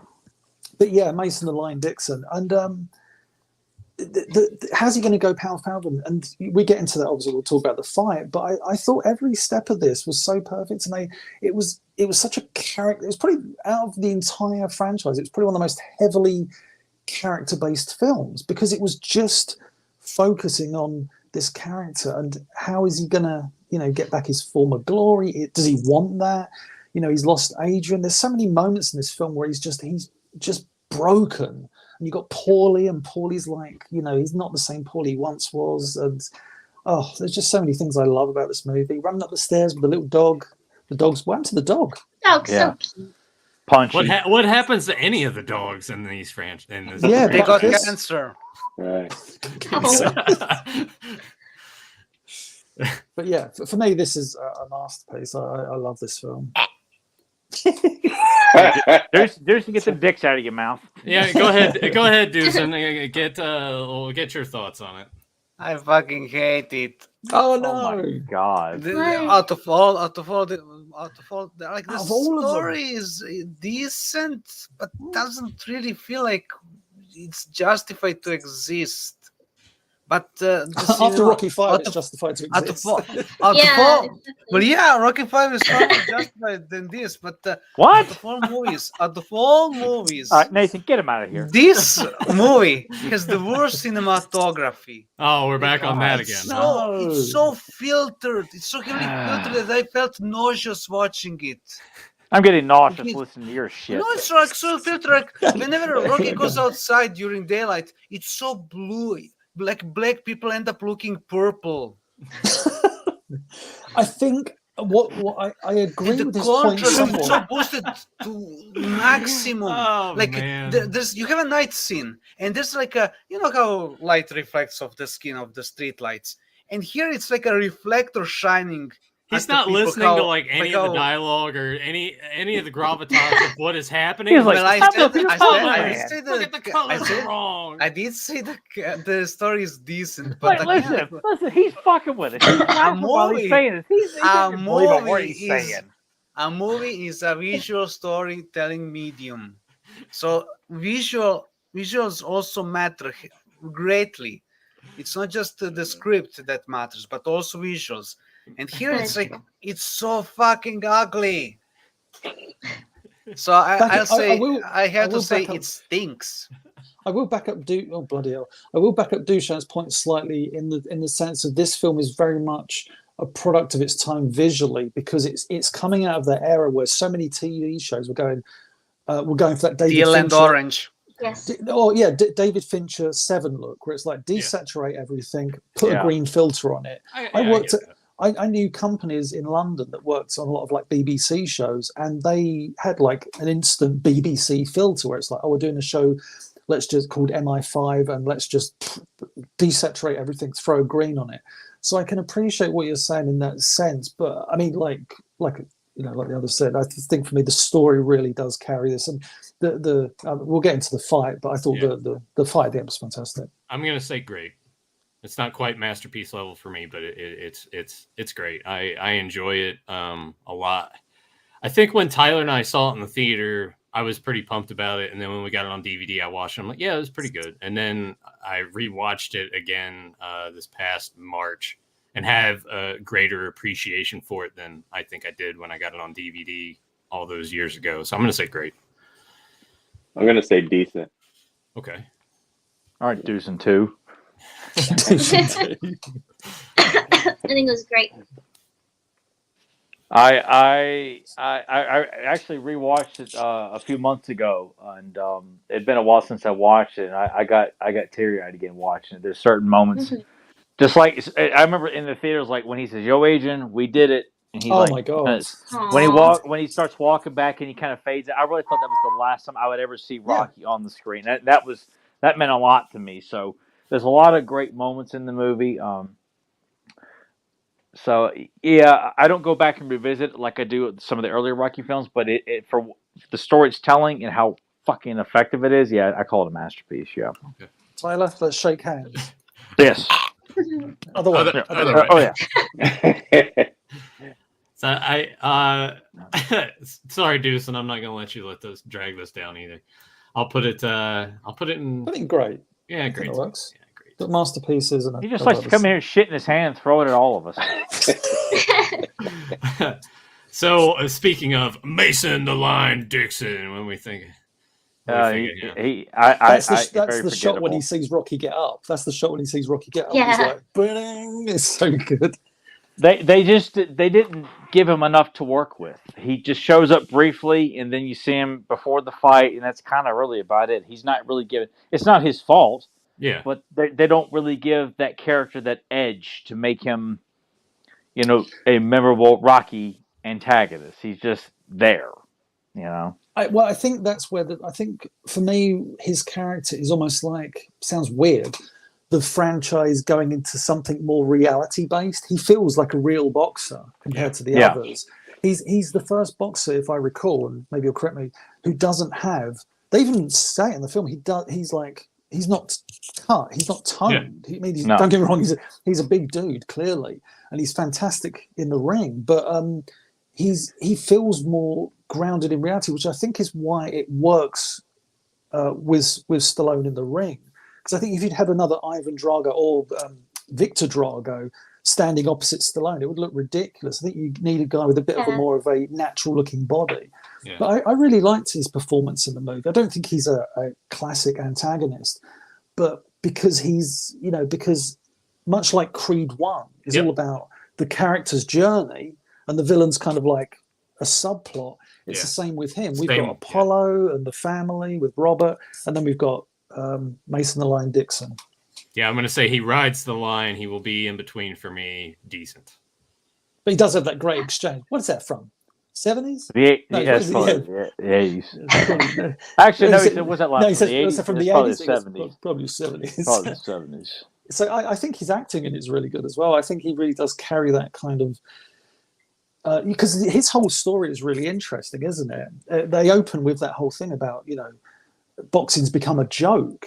And you get it's just he's fighting non-opponents now, and that beautiful bit at the end narration where it's like, where will the next big fighter comes from? And it just fades to black, and we're all sitting in the cinema going, it's gonna be Rocky. It's so good.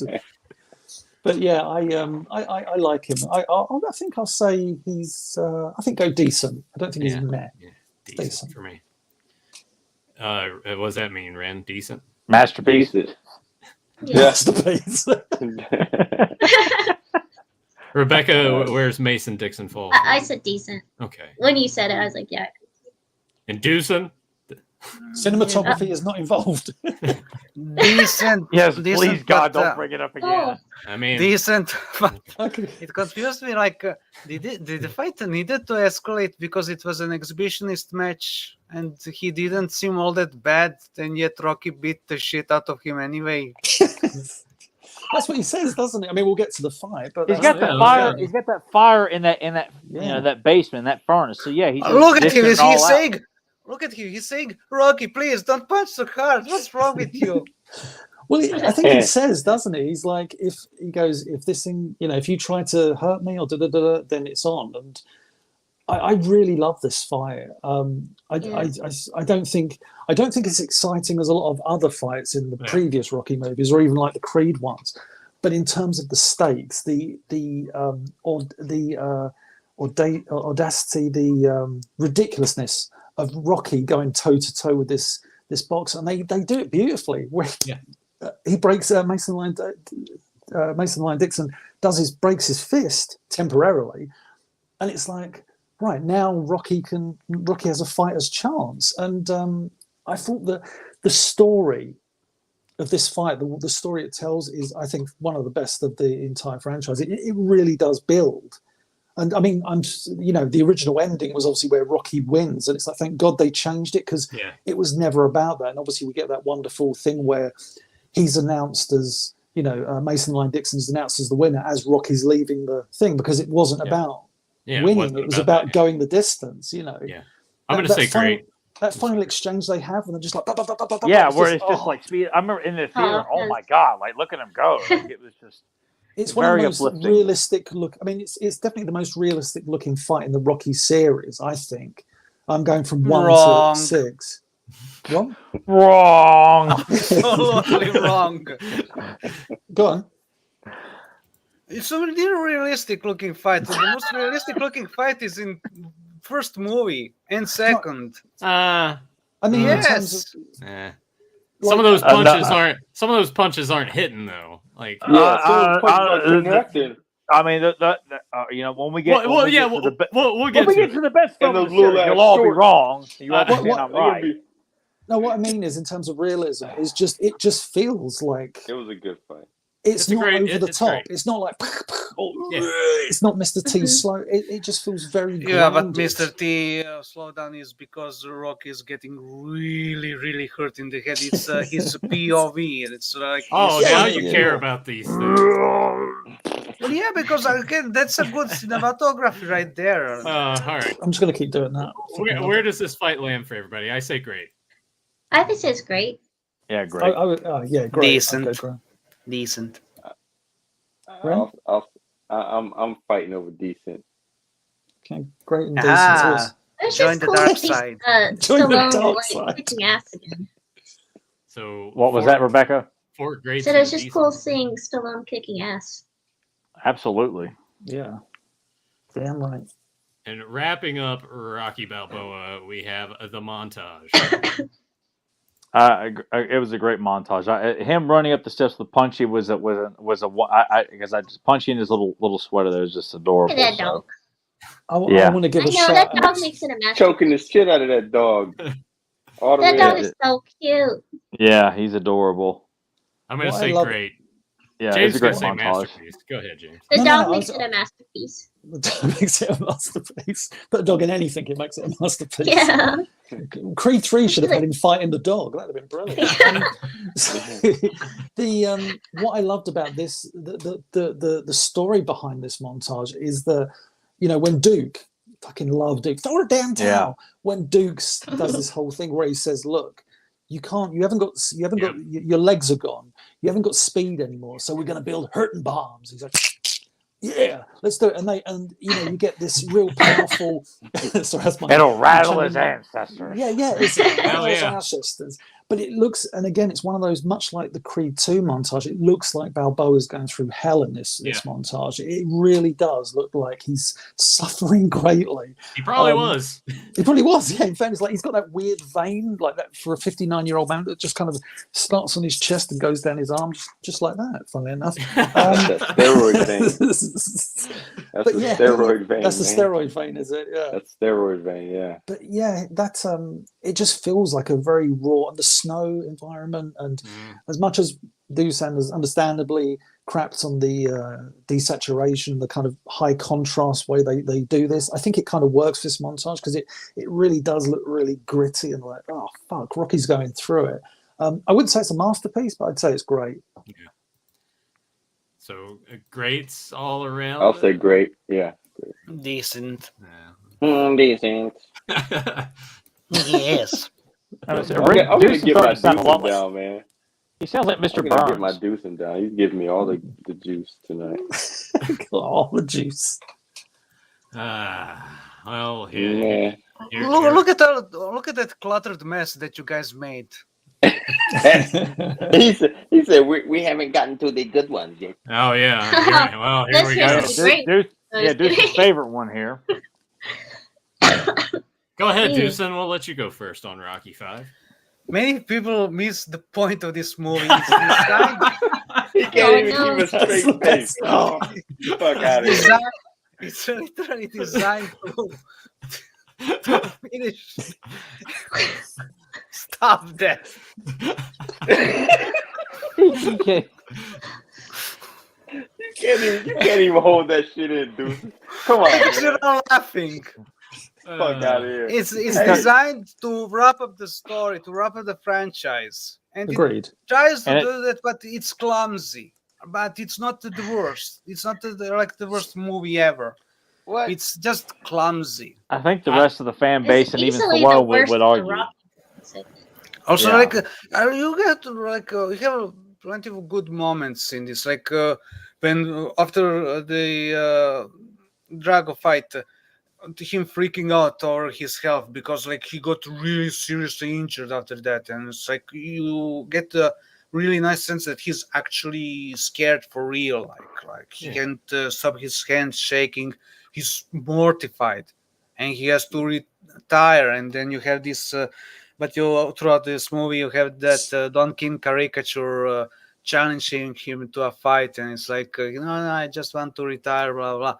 But it was nice to see him taking over the Mickey's mantle to take over the training center after Paulie has messed up all his fortunes. All the finances, yeah. Safe to say, Paulie, this is like. He's a dick throughout these movies, but this was like his worst offense. I think Paulie's the real villain in this movie. In the first movie. Because Tommy sucks. Paulie needs a psychiatrist. Like, what's what's wrong with that man? I know. I agree with like Rebecca. Like his behavior in the first film is he's just a real jealous prick. Like he just feels like he's entitled to everything. And, he's like bipolar or something. Treats Adrian like shit. Yeah, it's a good setup for his character though. Like I'm glad that they pushed him so far in the first one because it makes sense for all the rest of them. He's a character. He's not a likable character, but he's a character that only someone like Rocky can love. Exactly. I don't think Rocky even really he puts up with him. But, he actually genuinely likes him. I think Rocky loves him. Yeah. Yeah, because you have him in part 3 bailing him out of jail, and like he doesn't. Yeah, but like literally, I have issue with that because would you be friends with the dude who told you to knock your wife's teeth out if she got out of line? Family or not, but again, but that's the thing. Rocky's borderline mentally challenged, man. Like he's like, come on, he kind of is. He's like he has this childish, pure heart. He's a child, yeah. He has an endless giving heart. He's got that, which I feel like at times is Paulie. Obviously, look what he has done for Paulie. He wanted his job working for Gaza. He gets it in the second film, and of course, Paulie's like, "You want a handout? I'll give you a hand." Like, it's almost like he's taking pride in this position. Like, hey, I'm more well off than you are, so now I get to kind of look down upon you. You got problems at home? Like, you need bread? Like, it's almost. Yeah, I just feel like there's no redeemable qualities about Paulie in any of the films. Even when he makes there is one redeeming quality. He makes a great uncle. Yeah, like seriously. Because he wants to take the kid to the track. No, not just that, but he's like he give him a baseball bat and to deal with the bullies. And you see him in the movie training Rocky's kid to fight. Right, so actually, like during the of all characters, Rocky actually cares for his nephew. Paulie cares for his nephew, not Rocky. I hate to almost, I will kind of agree with Doosan in the fact that this movie is clumsy, and I know there's been the talks of Stallone wanting to go and do a director's cut of that, and I would watch that wholeheartedly if he could change this. I would too. The elements are there to make it okay, but just overall for me,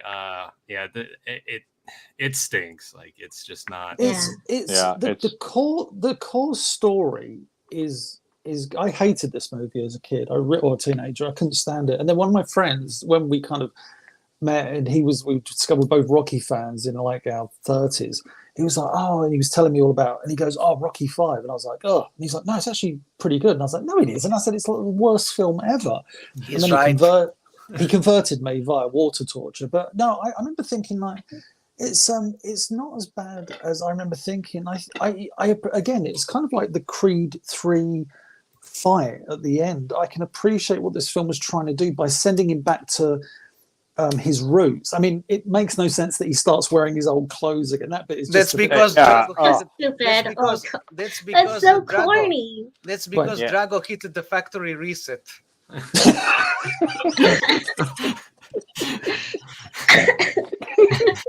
Yeah, that was a good one. That's one way to look at it, I guess. Oh, that's amazing. Way to make a comeback to my heart, Deuces. Look at Tyler. He's like, man, get the fuck out of here. Now I love you again. But yeah, Newson, the Polly of the podcast. Yeah, but regardless, it doesn't work for the film. You can say whatever you want, it doesn't work for Rocky to go backwards like that. Like literally, go backwards. Like it's one thing to like, hey, we've lost everything. We're going. We got to move back to the old day. Okay, there's nothing wrong with that. But when his personality evolves and then devolves back into hey yo and.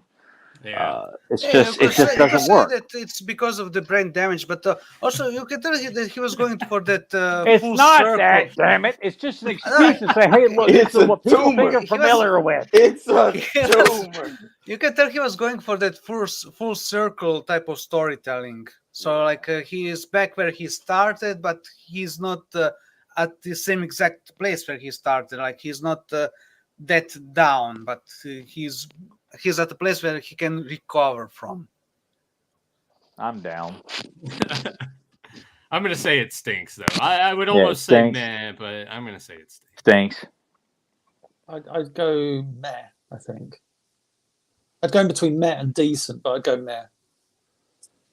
But Tyler, when was the last time that you watched it? It's been a long time, and I really don't give a shit if I watch it again. I did not watch it for this podcast. You should rewatch it. You should rewatch it. That's okay.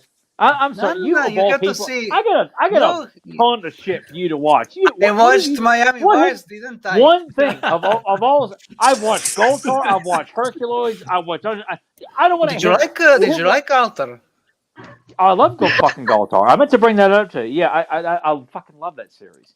But I bought it and I've watched more than one episode. Watched damn near the whole thing. So, what have you done? You've watched one thing that I've recommended. One thing. Well, it's technically 2 episodes. What? It's a movie. It was released on VHS as a movie, Laserdisc as a movie. Ren, what do you think of Rocky 5? Oh, when it aired in 1984 in September '84, it was released as a movie. Ren, what do you think of Rocky 5? Meh. Okay. Meh. Rebecca, what'd you I thought it stank. I just watched it yesterday for the first time, and it was a stinker. It was drizzling shits. And Deucin, what did you say? Decent. Masterpiece. So it goes into meh. Yeah, it goes into meh. Which, hey, that's pretty good for Rocky 5.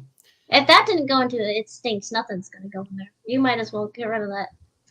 Tommy Gunn, villain. And we could also lump in the Don King-esque character as well, if you guys would like. Oh God, he was so cheesy. Because Tommy was a real fighter at that point in time in his life, right? Yeah, he was. Yeah. Okay. Yeah. Not him, but the other. Yeah, guy. yeah, that Don King character. The Don King, yeah. He was a good villain. He really did play that part, the real life ugly side of boxing. Yeah, that glamorous scumbag. So. Well, what we think about Tommy Gunn as well? Tommy Gunn was cool name. Tommy Gunn was a terrible villain. Yeah, that is a good name. He was a terrible villain. Yeah, he wasn't. Yeah, no. He was clumsily defined. I'm gonna say meh. Like you can tell that, like, I guess he was trying to, because he establishes the movie establishes that he has father issues. So I guess that the idea was that he was turning against Rocky because he saw him then as a father, and because Don King was turning him against Rocky. But overall, he was really clumsily defined. Yeah. So I'm gonna say meh. Stinks. Oh yeah, my rating is also meh. Meh. Yeah, I thought like I thought he was you wanted to see him get beaten up. There's no doubt about that, and he was a physically imposing gentleman. But yeah, he was just a bit meh. Like he wasn't a gentleman. He was really rough. No, I said he was a physically imposing gentleman. Not he was a gentleman. He was a physically imposing bloke. But yeah, you wanted to see him get beaten up. But yeah, we'll get to the fight scene. Oh boy. Well, yeah, let's go ahead and do that now. Then our parking lot brawl. Excellent. Terry Funk helped with this fight, right? That's right. Yeah. Terry Funk did. What you gotta do is punch him and throw him in his head. It's just like, okay, Terry Funk. It's great. The mother's It's great. It's great. It's a pretty great street fight. It's got a great start when he says, "This ain't no painting contest, guys. You know, we'll help Rock." Is that Wilford Brimley in the back? That does look like Wilford Brimley. Wilford Brimley. Diabetes. Rocky, I mean, Diabetes. Diabetes. I'm gonna I say like the guy with the mullet in the back. So he's like, wow. Oh, look at that mullet. Is that a man or a woman at the back of the mullet? Yeah, you don't worry about that. Buddy. That's a guy. That guy sings in a quartet. Yeah, piggyback. Shooby-doo. I'm gonna say decent. It's I mean, on the merit that it doesn't happen in a boxing ring, you can kind of look at it like that. It's different in that regard, but still, it doesn't. I'm gonna say meh. I'm gonna actually meh for me as well. Boo.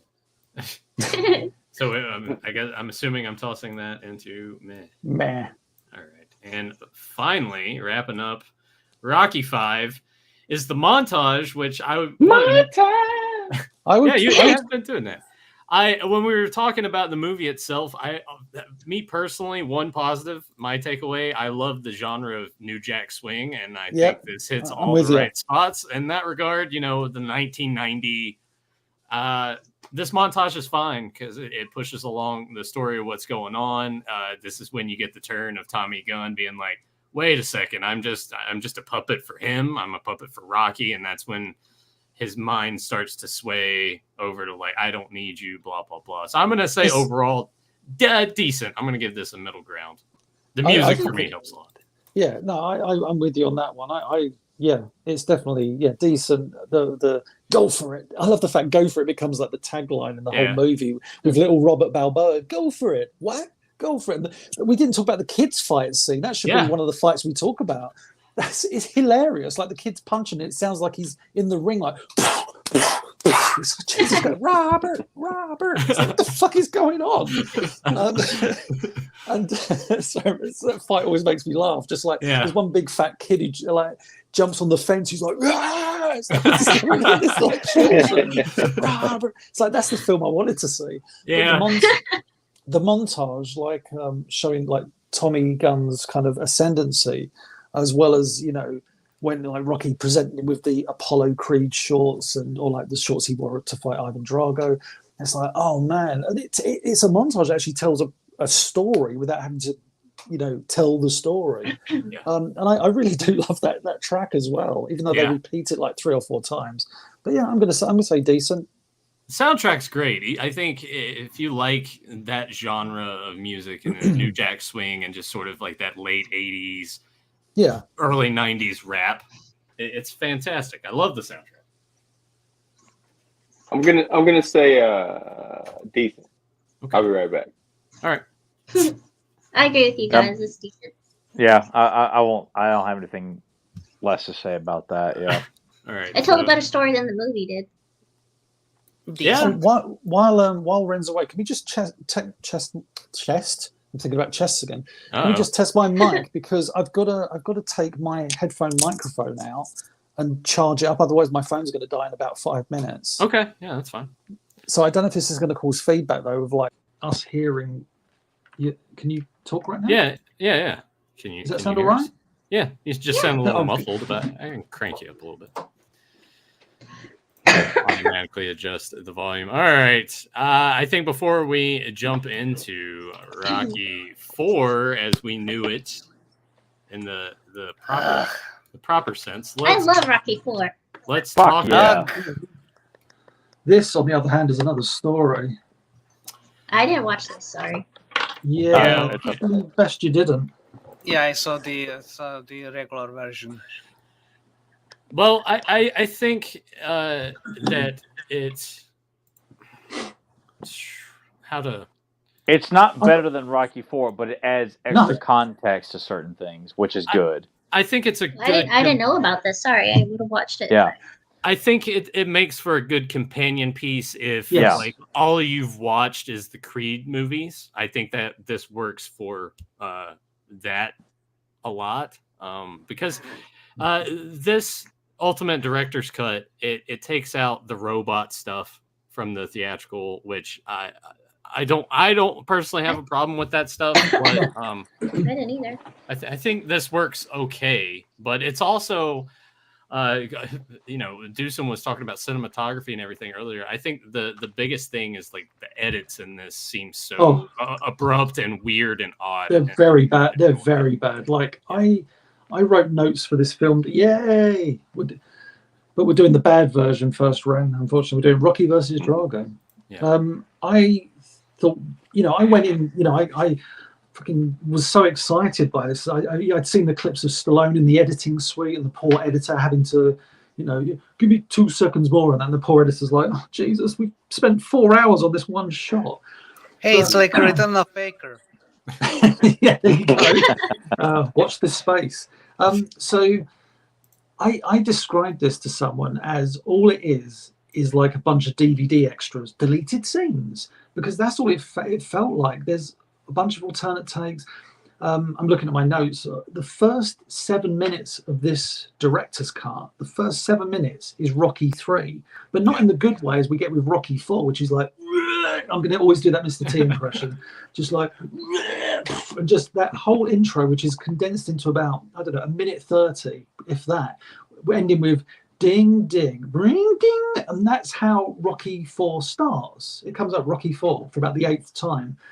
This one doesn't even have any of that. We don't even get the Apollo. The first time we see Apollo, he's in the pool playing with the dogs. And in this version, you see there's 3 dogs. I always thought there was 2. There's 3 dogs. Who gives a fucking shit? So there's that. The pacing on this version is terrible. Like I said, the first 7 minutes is Rocky 3. 19 minutes into this film, we've got Apollo Drago, and it feels like it comes out of nowhere. And I remember one thing that it sounds really stupid that bothered me, but one of the edits, or one of the iconic images I remember from, it may not be iconic to some people, although Tyler probably has paused it and has a T-shirt of it, but is when they have the press conference, right? Apollo and Drago, and they have the big and Apollo turns to Rocky. He's like, "How do I do it?" He's like, "A little loud for my taste or whatever," and it shows Drago knock over that cardboard of Apollo, and then the camera just whip pans and stops on him, doom, and it crossfades to opening the exhibition match. On this one, it crossfades as he's pushed it down, so it's like you've missed the impact. The impact isn't the oh my god, he knocked over a cardboard Apollo. It's the fucking shot of Ivan Drago's like, I'm going to kill him. That's what you want to say.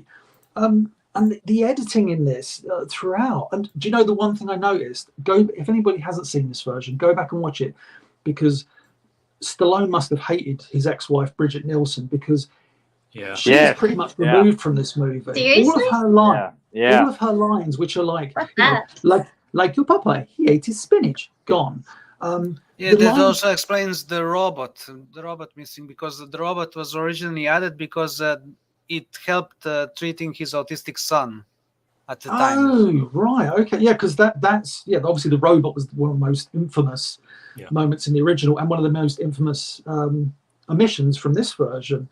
But like Bridget Nielsen, like all her, one of the bits I like in the Rocky 4 is the wives have that little moment where she's like, I hope after this we can be friends, and it's just like, but Bridget Nielsen's really fucking evil, and she knows her husband's out to cause harm.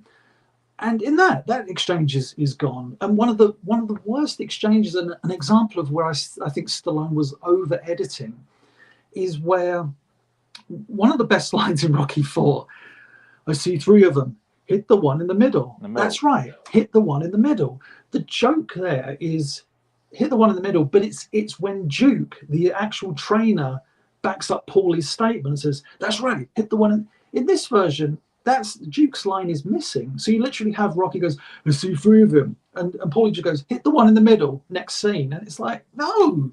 So I just thought this was such a pointless I mean, with Rocky V, he can probably do something, but this was so unnecessary. And also, the worst thing about this version, fucking, why did we have to get Eye of the Tiger at the end of this movie?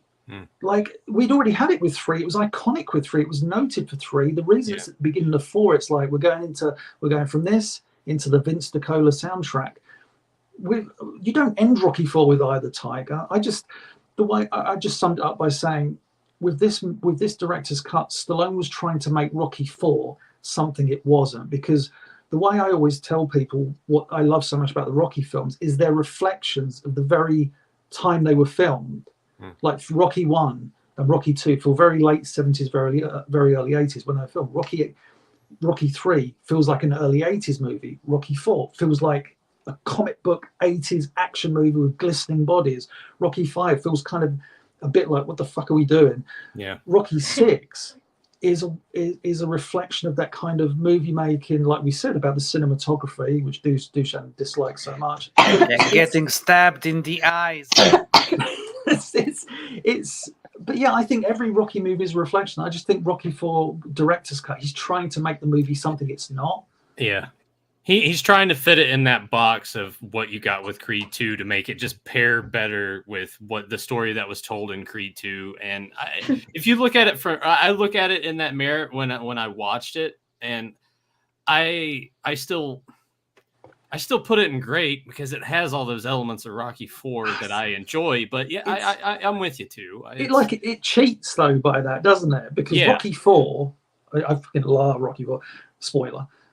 This feels like, why do you even exist? Yeah, you know, that's I find it really hard to give this a thing. It takes away a lot of the theatrics of the original, which was one of the highest top 3 highest grossing films of '85. So it clearly resonated with people and still does to this day. And to take away all of the flamboyant elements, that I just feel like, to make it more, you know, to the ground. When I'm like, you can still accept all the events that happen in the 4th film and still feel like they still exist in the same universe as the first film and into the Creed films. I don't feel like it's that unbelievable to think that these events didn't happen, or like, oh, well, you know, I don't know.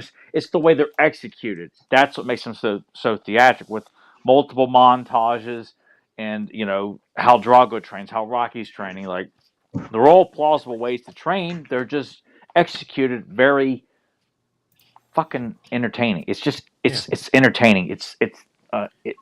It speaks for itself. It's fucking brilliant. It's hard to like. Oh, how are we going to like review, you know, the villain for this movie or the fight, because we were going to do that Rocky. I was pretty much just tiering the movie itself here, and then we would get into Rocky 4 theatric. In that sense, I might say meh, not because. Because it's rated by the changes, because we're about to rate Rocky 4. Yeah. It's say it stinks. Go ahead, it's okay. No, it doesn't stink. I'll move mine down to decent. Yeah, that cut was, I enjoyed it when I saw it in theaters, but it has not left me wanting to go back and revisit it. Like when I walked out, I was like, well, I still like the original cut better. It's more fun. You know. Ren, did you watch this version? No. Okay. All right, so me and him don't get to vote. And I won't. No, don't do it. I mean, you get more Carl Weathers, which the world could always use more Carl Weathers for that. I agree with. Yeah, but it does not. It doesn't enhance the story. I feel like when they change certain moments, like certain music beats, with the match, the entrances, I'm like, oh no, that's not good. That's off. That's wrong. Yeah, and they took out his dumbass kid in the movie too with his 2 buddies. That's my dad. What do you think we are, nerds? Like that? What? I'm glad they cut that out. But you know, other than that, you know, it you know, in the grand scheme of things, it's not really a necessary film. Well, let's move to the theatrical cut. I feel like out of all of these, I've seen Rocky 4 probably the most because it played on TV so many times as a kid. Weirdly, as a kid who drew pictures like this, I was never a big fan of Rocky 4. No other kid drew that, James. Only you. Sorry. I preferred, as a kid, I preferred Rocky 3, and I think that's because it had Mr. T in it. Because I was just, you know, the story I didn't tell was my entry into the Rocky series was because I loved the A-Team, and I saw that Mr. T was in B.A. Baracus was in a film, and I was like, I got to see this film where he's boxing, and then I went back and watched, 1 and 2, and then the fourth one came out. But I didn't see the fourth one for until like the late 80s, and I just didn't like it much. I loved the intro, like I say, Mr. T, but I didn't like there was something I just didn't like about it. Then in later years, I was like, oh, it's fucking amazing, because as I said, I know what you said amazing. Because you saw yourself in it. Yeah, James Crusher. Nathan, could you put the picture? Yeah. That I sent you a few days ago. Not that one. Oh. I gotta open it back up. Oh, what have we got? Have we got a Doomsday masterpiece? No. Just you. Oh yeah, you're talking about the drawing, right? No, the guy. The guy. What's this? No, not this. No. The guy I sent you on Facebook. Oh, you sent what? Yeah, when I rewatched the movie, when I said he's James. Oh, that okay. That guy. Yeah. All right. Well, while I get that up there, let's get the ranking for Rocky IV. I heard masterpieces. Yeah, masterpiece. It like no one wanted to see Apollo exit the series, but it's weird. He does so in like the most memorable of ways, and he does it on his own terms. And that look he gives to his wife just before he goes in for that final fucking it's heartbreaking. And Duke delivers one of the best fucking lines. Throw the damn towel. He says, "Throw the towel, throw the towel, throw the damn towel." I'm gonna say masterpiece. Yeah. So. I can tie this into an animation fact. Talking about what we were talking about earlier. Michael Pataki is the actor who plays, the representative of Russia. The whatever he hits, he destroys.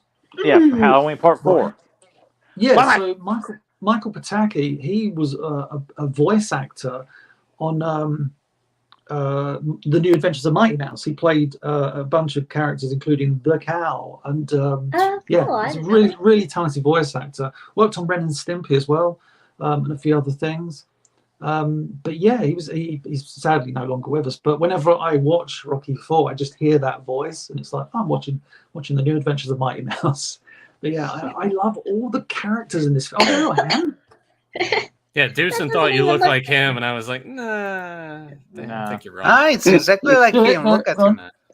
It's just a beard. Yeah, there's just something about the cinematography right here. It's exactly. Well, then you might as well say James and Rand look alike if they both have beards. Blow me up some full screen, and then go back and forward. Blow me up some full screen. We'll go back and forward. Like, ready? Hang on. Where is that there? Okay, now that you're doing that, when you do that funny face, yeah. Well, James needs to have like one of those, hats. I have one of those hats. Yeah. Like what Costanza had on Seinfeld. I can make one out of tissues. There we go. Wait, yeah, there we go. That just looks. No. Oh, yeah, no, all right, yeah. It looked like I was doing something else. Ren, no, they've been used. Ren, what did you say for Rocky IV? You say great? Great. Okay. So that would put it. Yeah, it's gotta be. But I didn't say about it anything. Huh? I've yet to say something about it. Yeah, I was about to say. Oh, yeah. Sorry, Dewson. Go ahead. What, you thought it sucked? We just assumed he said. Like it's as an 80s action movie, it's great. But as a Rocky movie, it's not really good because because at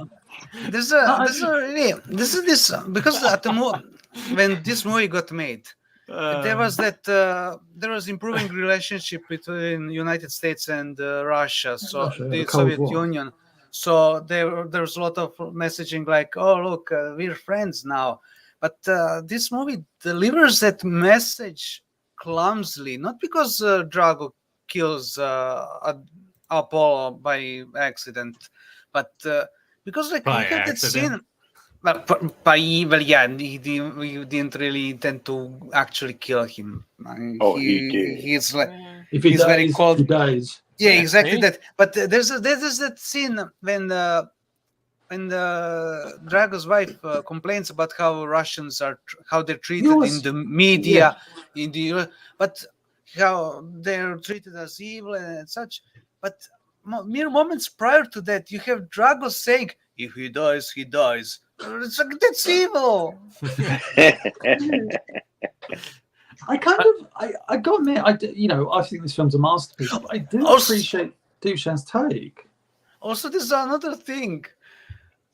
So do you think that speech at the it's so crazy? Like all of a sudden, that speech at the end after the fight.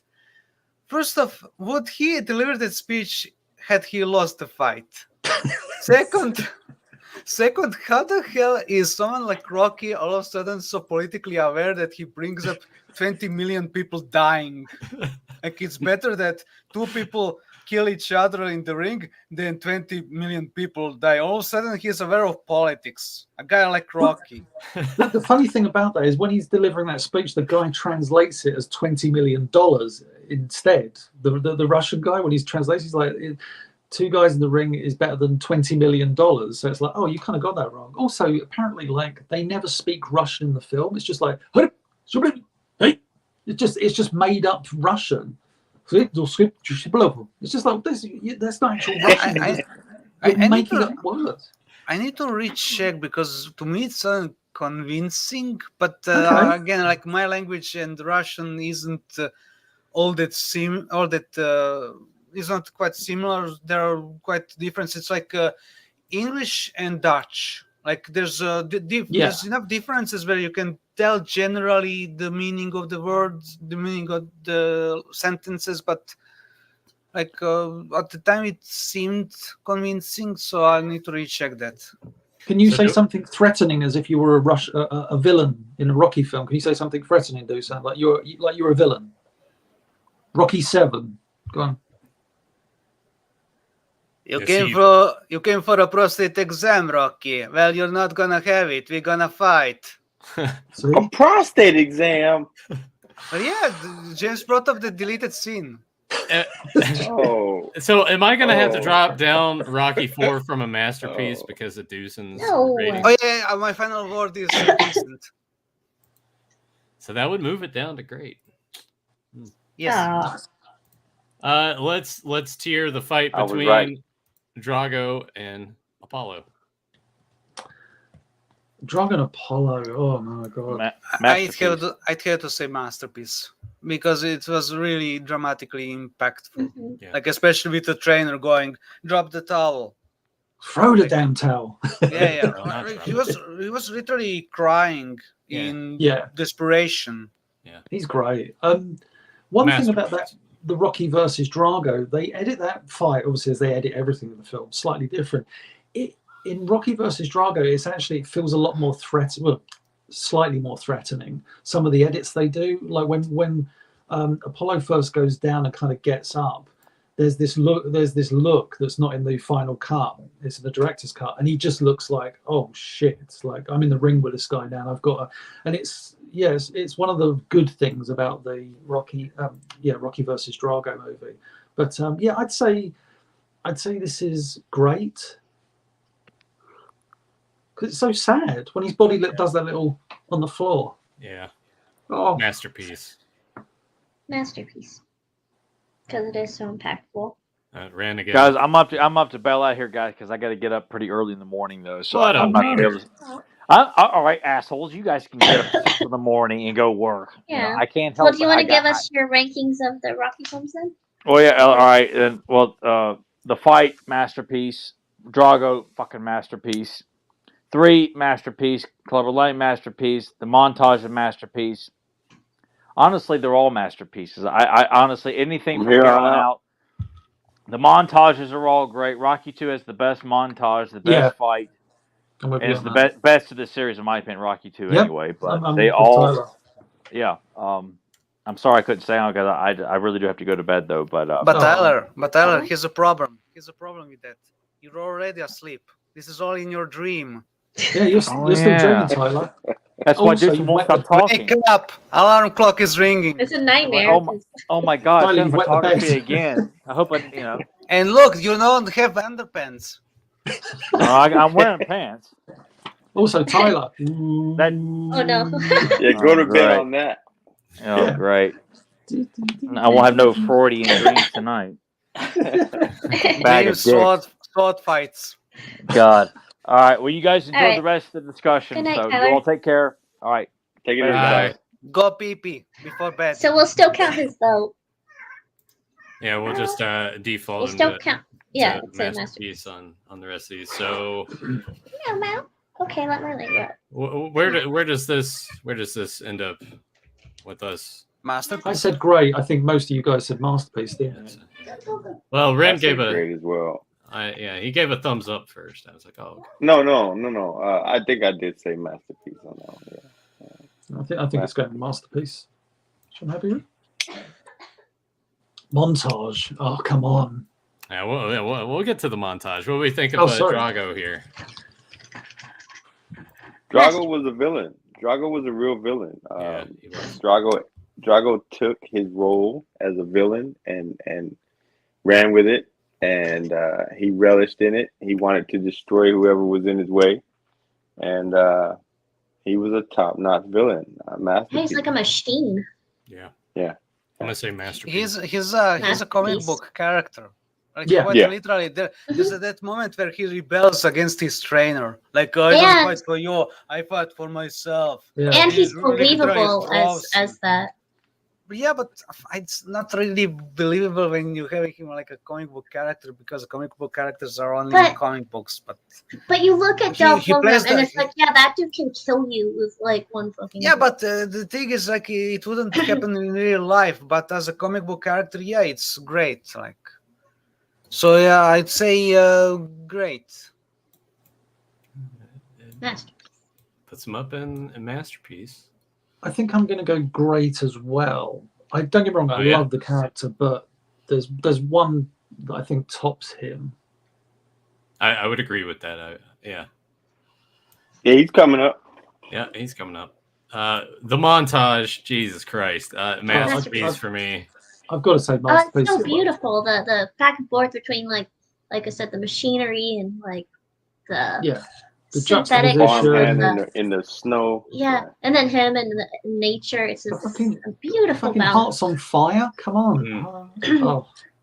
That's on my workout playlist. And the fact that they it should be. They replicated the whole thing essentially in the build up to Bret versus Shawn in the Iron Man match at WrestleMania. Yeah. WrestleMania, yeah.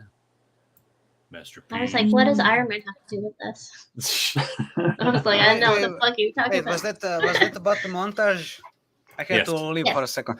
Yeah, there's a massive problem. There's a massive problem with that. Oh, is there? Because you see, the roles are reversed than what would happen in real life. Because among us Slavs, there's a very strong traditionalist mentality going on. So the way Rocky trains in this movie is how Drago would actually train.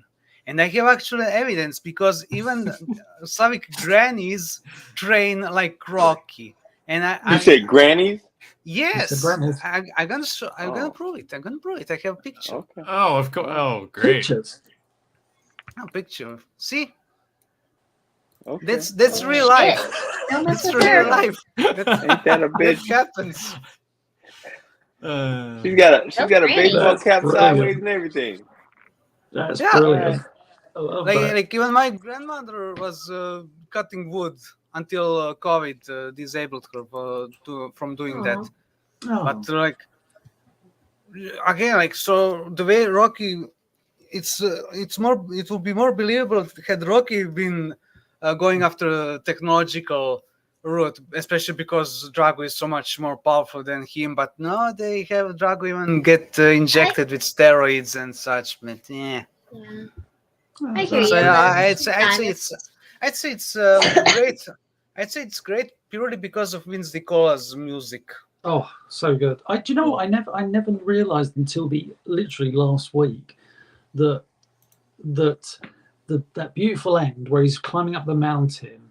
I always thought that was like an extended version of Hearts on Fire, and then you realize Oh no, there's a transition moment where it goes from Hearts on Fire to Vince DiCola's track, like I think it's called like Up the Mountain or something.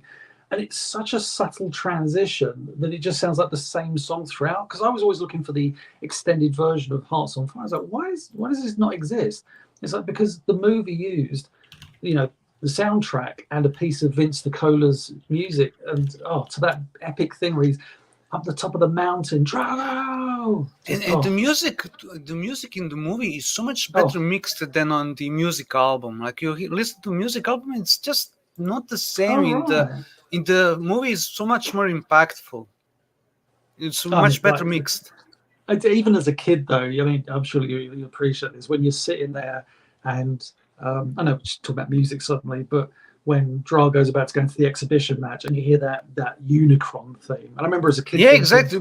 He must it's the thing from Transformers. Yeah, he must have been working on Transformers at the same time, because this movie was like just released in 1985, and Transformers was about to get released in 1986. Yeah, so there was definitely like some sort of crossover with composition when he was doing it, but it just works both for, Similar to how Alan Silvestri worked on that movie Cat's Eye, and you hear a proto Back to the Future theme. Really? In the movie. Yeah. Oh wow. Okay. But yeah, the music in that montage is fantastic. So I think we said the montage is masterpiece. Yeah. And then finally, the fight between Rocky and Drago at the end. Masterpiece. Yeah, I got to say, it's just so all the it feels like an extended drag out. I love the amount of interaction there is with the corners of both sides. You get a real sense of a boxing match, and they really go to town. I mean, just that bit when it's like the slow-mo overlaid, like just one after the other, and it just feels like the music is just as important to the fight itself. It's really kind of, it's Vince DiCola, and it's really thumping, it's really powerful. They directed or edited, I should say, beautifully. The music feels just important. It's a real fully realized battle. That's the best way to put it. So for me, masterpiece. What do you think, Rand? No? Calm down, Rebecca. Calm down. I hear you. No. I really like this fight. I don't think it's a masterpiece. It's trash. It's not trash. It's not trash. Not trash. Is it trash or is it trash? No. It's great. I think this is a great one. They do have a really good interaction in this one, but it's not the best one out of the pure Rocky films. Gotcha. Tyler is not right now in bed listening to this and going, what? Well, his vote still counts, though. He's a masterpiece. Yeah, his vote still counts. Yeah. And I'm saying it's great. So because it gets too comic booky for a Rocky movie. Yeah, absolutely. It does, but it's just the Rocky IV as a whole is out of all of these very comic booky. But that goes back to what James was saying, where it's a product of its time. Yeah, that's exactly it. It just feels like one of the, I think of certain movies from the 1980s. I think of Rocky IV. I think of Ghostbusters, obviously, but Predator as well. Just muscly, oily men. Commando. Commander, he's carrying a log in Commando like that old granny. He's just carrying a log. There's also that another lesser known Schwarzenegger movie at the time that I keep forgetting its title. No, it's similar to Commando, but Raw Deal. Raw Deal. Yeah, I think that's that was the one. I think he's the Russian in that one, right? It's either that or Red. No, Heat. that's Red Heat. Red Heat is with Cocaine. Oh, Red Heat. Which one is that? With Jim Belushi? Yeah. Jim Belushi. Yeah. Okay. Yeah. Red Heat. What do we think about Rocky 3? Rocky 3. Love it. That was a great one. Like I said, as a kid, this was my favorite Rocky film because of Mr. T, and they fight twice in it, and it's such an 80s movie, like the early 80s. There's something really magical about it. But doesn't come at the cost of realism. Look, there we go. Look, he's got Thunder Lips. Of course, Thunder Lips. Yeah. It's also one of my favorite scenes in the Rocky movie that makes me laugh every time. Catch me! When Thunder Lips is going to throw him, and he throws him at the crowd and just screams, "Catch me!" It's one of the best ad libs you ever hear in a Rocky movie. And Paulie, I don't sweat you, and Thunder Lips just punches it. It's brilliant. Oh yeah, did you notice? Did you notice how they tried to actually this will during the fight? So carry on. Oh no, I'm just saying, like, this movie has there's a lot going on in it, because obviously he fights Clubber Lang twice. You've got Thunder Lips. You've got the death of Mickey, which is a very heartbreaking. When he's laying there, that way that shot is phenomenal, because you've got Burgess Meredith in the foreground, like laying there. And he's just like, oh, it hurts, and you just see like that tear roll down his eye, and it's like, oh fucking hell, man. When they were acting that scene, you get a real sense of they were really fucking acting in that scene, and Rocky's just screams that echo through the kind of prior to that, the way he comforts Mickey by basically telling him a lie, he tells him a lie through a mission that it went. Like with a knockout and such, and Mickey dies happy.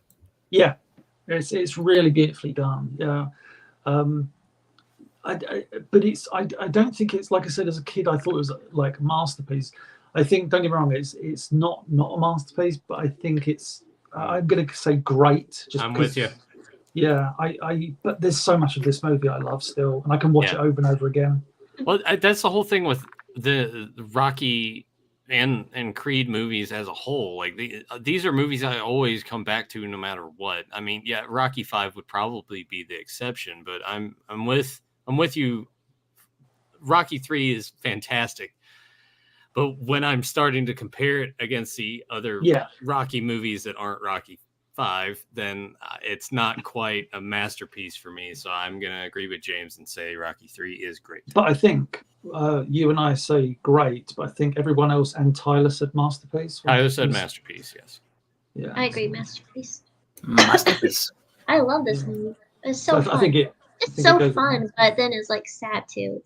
It's got Kermit the Frog in it. Great. Rocky Balboa. Yeah. Oh, we got another great, so we're split again.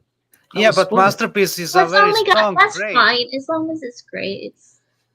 Masterpiece is still a very strong grade, so it cancels out your heresy. Well, where would you guys want me to put Rocky 3? Do you want Tyler to scream during sleep? It's a tie. It's literally a tie. So. Well, for the sake of Tyler not being here, put it in masterpiece. We'll put it in masterpiece. Yeah, that's fair enough. So he can sleep easily. Right, Tyler, rest easy. He'll jolt up like Creed did, and yeah. Start air punching. Yeah. Thunder Lips. We got Hulk Hogan going up here for the charity match. Just gonna do my thing. What was the general opinion on wrestling at the time? Like, did people actually believe it was real? Oh, it's still real. I asked the same question. I was going to ask you guys the same question because I don't know anything about wrestling. So it was big. It was really big back then. Well, but I mean, I know it was big, but did people actually think it was still real at this time? Oh, yes. Okay, that says a lot then. And with Hogan here, so Rocky 3 comes out in 82. We haven't so for this role, he was in the WWF. Vince McMahon Sr. fired him from the promotion because he took the job to do this. And then when Vince Jr., Vince McMahon, as everyone knows today, bought the WWF from his father, dropped one of the W's, turned it into WWF. He brought Hogan back in, and this is before Hulkamania took over. So wrestling was popular when this came out, but had not hit the heights that it was going to hit in a few years with Hulkamania, WrestleMania, etc. Also, I think, Nathan, is what you see in the fight with Rocky. You know, they have the exhibition, as it were, is the kind of dimly lit, the kind of crowd involvement is very much what you had at that time in wrestling. When Hulkamania happened a few years later, it was more family orientated. Yes. Whereas in this one, we've got one of my favorite like 1980s things, which is the older when you do that, and Hogan's doing, I'm going to break him in half. You know, it's like, oh. It just feels like a really kind of dirty exhibition match. And when Rocky takes off his gloves, oh my God. But he's fantastic. I mean, is he a villain? No, he's a showman in this. Yeah. He's an antagonist. I think we should have re-heard it. Huh? So, go on, Rebecca. Go ahead. Oh, I lost my train of thought. I'm sorry. Oh, Rebecca. What was I gonna say? We're talking. He's quite menacing during this exhibition match. Like he's really like he really comes across as someone that would scare you shitless. Isn't Nathan might know? Isn't there a photo that did the rounds maybe 2 or 3 years ago? Maybe older. Where he's standing on the little to make him taller for the movie. Yeah. So So obviously, like Stallone is up to his chest when he looks up at him, like doom, and he's just massive. But then it shows in the behind the scenes photo, Hogan stood on the box, right? Yeah, I'll try to find. Yeah, actually, didn't take long. It's quite effective because you don't really notice that Hulk isn't towering so much over Sylvester, but during the Clubber Lang fight, that's when you notice the cheating. Yeah, there you go. Like, Hogan's on the box. Yeah, like even with that, he's still towering like over Stallone. Yeah, I don't think Stallone's a big dude, is he? It's kind of. Yeah, he's very, very. He's slim. probably average. Yeah, but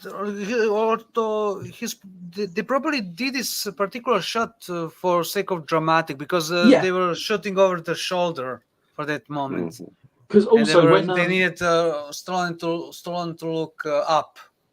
Because also you get that after the fight, they do that family, like that photo of all of them together, and he's there, and he's like maybe a foot or so taller. It's not like you know, it's just done for dramatic purposes. But yeah, I love Thunderlips in this movie. Or Hogan. Also during that bit, the whole attitude change. It's like, oh yeah, sure, I'll take a photo. Yeah, that's right. Yeah. Do you mind taking a photo of me? Yeah, sure, okay. I'm gonna say great. He's not. I mean, great. It is what it is. Masterpiece. Where do you land on? Great. Yeah, he's good. Put him in great. Tyler is shaking, sweating. I don't know. No. I think he'll agree with us on this. Not Hulk. No, don't do that. Well, let's move from Thunderlips to Clubber Lang. The greatest masterpiece. Villain. Masterpiece. He's so amazing shit talker. Yes. Yeah. My favorite line in the movie. Hey, woman. Fucking love that. Yes. When he does that, come get a sense of get a real man. Get a real man. Yeah. When he starts doing that, like he starts breaking into that smile, and it's so kind of charming, even though he's being a monster. He's like, get your pretty little self over here, and you're like, oh, he's a villain, but fucking, I love, you know. Maybe that's why I keep drawing this. I just love Mr. T so much. It also what makes it all the more great is that the way he acts in the movie is total opposite of what Mr. T is in real life. Like, total opposite. Like in real life, he's pretty much a softie. Like he's an incredibly meek person. Like he's not someone who's going to beat the shit out of you. When I was a you'd kid, never know he was a bouncer. No, that's when I was a kid, though, he was the epitome of just like badass. I remember, like, as a kid, him being in the A-Team, and just this big dude, and just like with his dungarees, you know, leaning over the car at the intro to the A-Team. I was just like, oh, this guy's fucking awesome. Did you watch at the time Alvin and the Chipmunks? Oh, because once or in one twice. episode, Mr. T appears, and What? the chipmunks, yeah, I didn't and the see that one. chipmunks are scared shitless of him. I need to see this. I didn't I'll see send you that the one. link later. But he's just incredible in this. Like he just, I love how powerful he is as a fighter as well. It's just Mr. T he just strikes fear into you when he just appears on screen.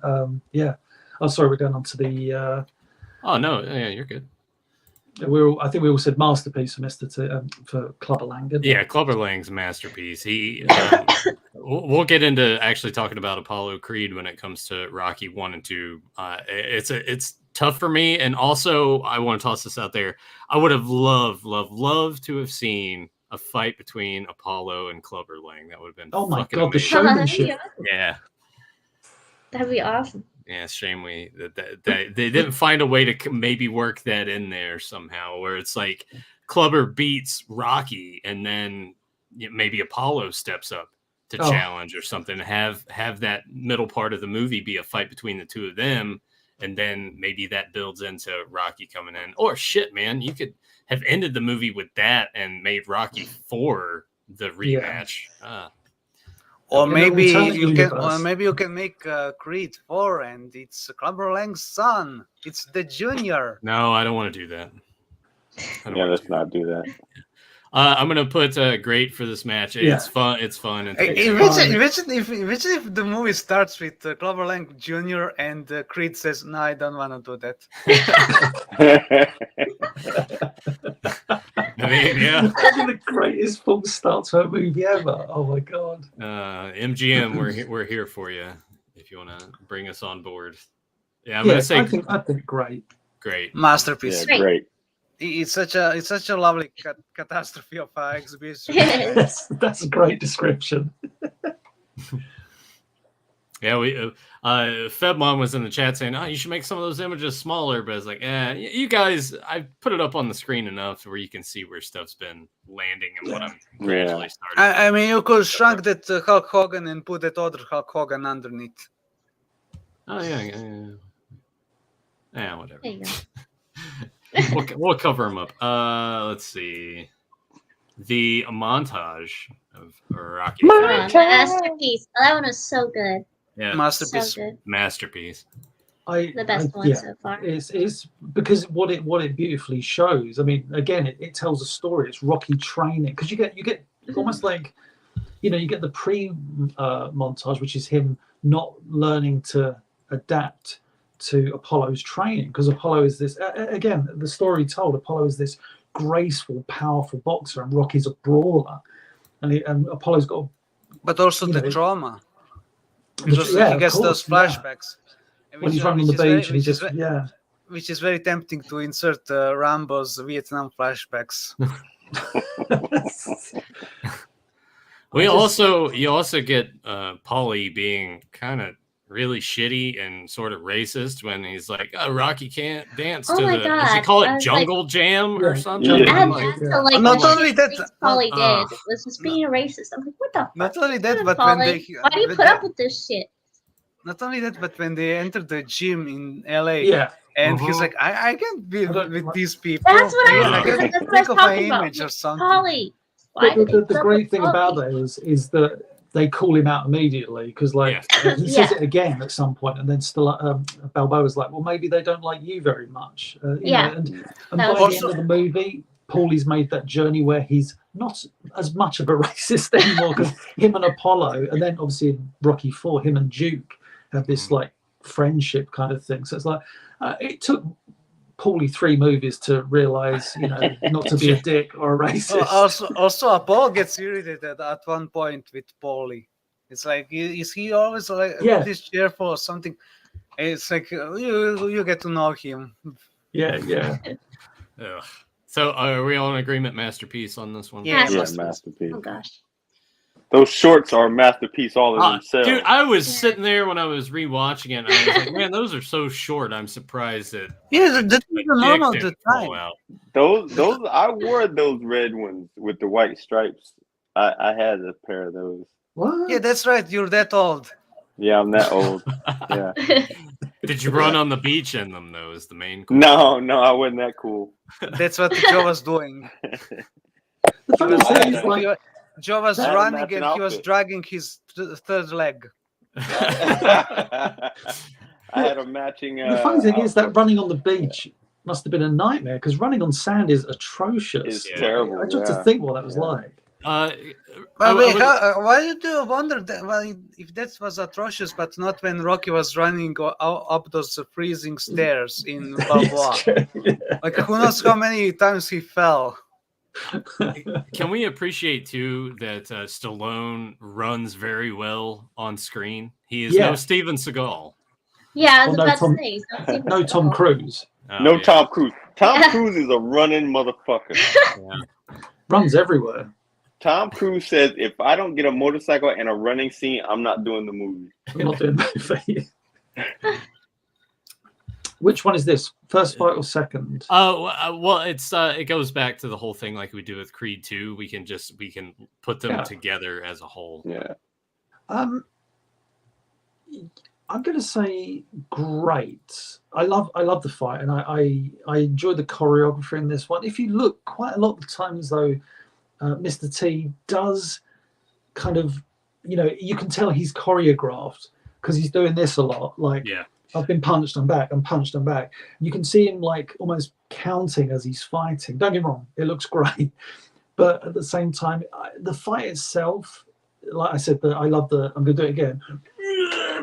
And then with his bloodied mouth guard, and that bit's my favorite bit of the entire fight, of the second fight they have. But I'm going to talk myself into saying it's a masterpiece, aren't I? Yeah, it's a James masterpiece. E. Talk. Don't be a hater. Come on, it's a masterpiece. It's a I'm gonna say it's a masterpiece. masterpiece. Although there's one problem is that they tried to have Mr. T tower over Stallone, but whenever the camera shows them both from far away, Mr. T is clearly the same height, approximately. But whenever they show them up close, Mr. T is towering. I do love the story they tell in the second fight as well, where the classic line, he's getting killed. No, he's not getting killed. He's getting mad. And you get that whole thing where Rocky's basically trying to get Clubber Lang to exhaust himself. Come on, whole world's watching. Knock me out. Like, yeah. And it's just, he just builds up into it, and it's, oh god, I same tactic that he utilized later against the Drago. Yes, yeah. It's just like, wear himself out, and then I'll kind of come back into it. But yeah, the first fight is obviously very tragic because of, he's not fighting in the right mind because Mickey's on his deathbed. But both fights combined, I'll have to say masterpiece because I fucking love them. I'm gonna say masterpiece as well. It's one of those things too that, as James said, they make a point to say, well, can Clubber go 15? And like Rocky can, because Apollo knows the distance that Rocky can go. So masterpiece. And it goes to the point too, because we're going to get here in a moment to Rocky 2 and Rocky 1. The fight choreography, there was a vast improvement, granted, with Mr. T and his movements, but I think like those wide shots and seeing the punches connect more in this, especially if you watch. There's one bit where it's like a two shot from the side, and it's where Balboa's kind of tying up the fight at the end, and he's punching Clubber Lang, and he's like, and it's just like this side shot of just them, like him, and Clubber Lang's trying to block it, and it's just him going like crazy, and then that's when he starts delivering the final blows, and then it's just so good. Yeah, you know exactly what I was doing. It's a good recreation.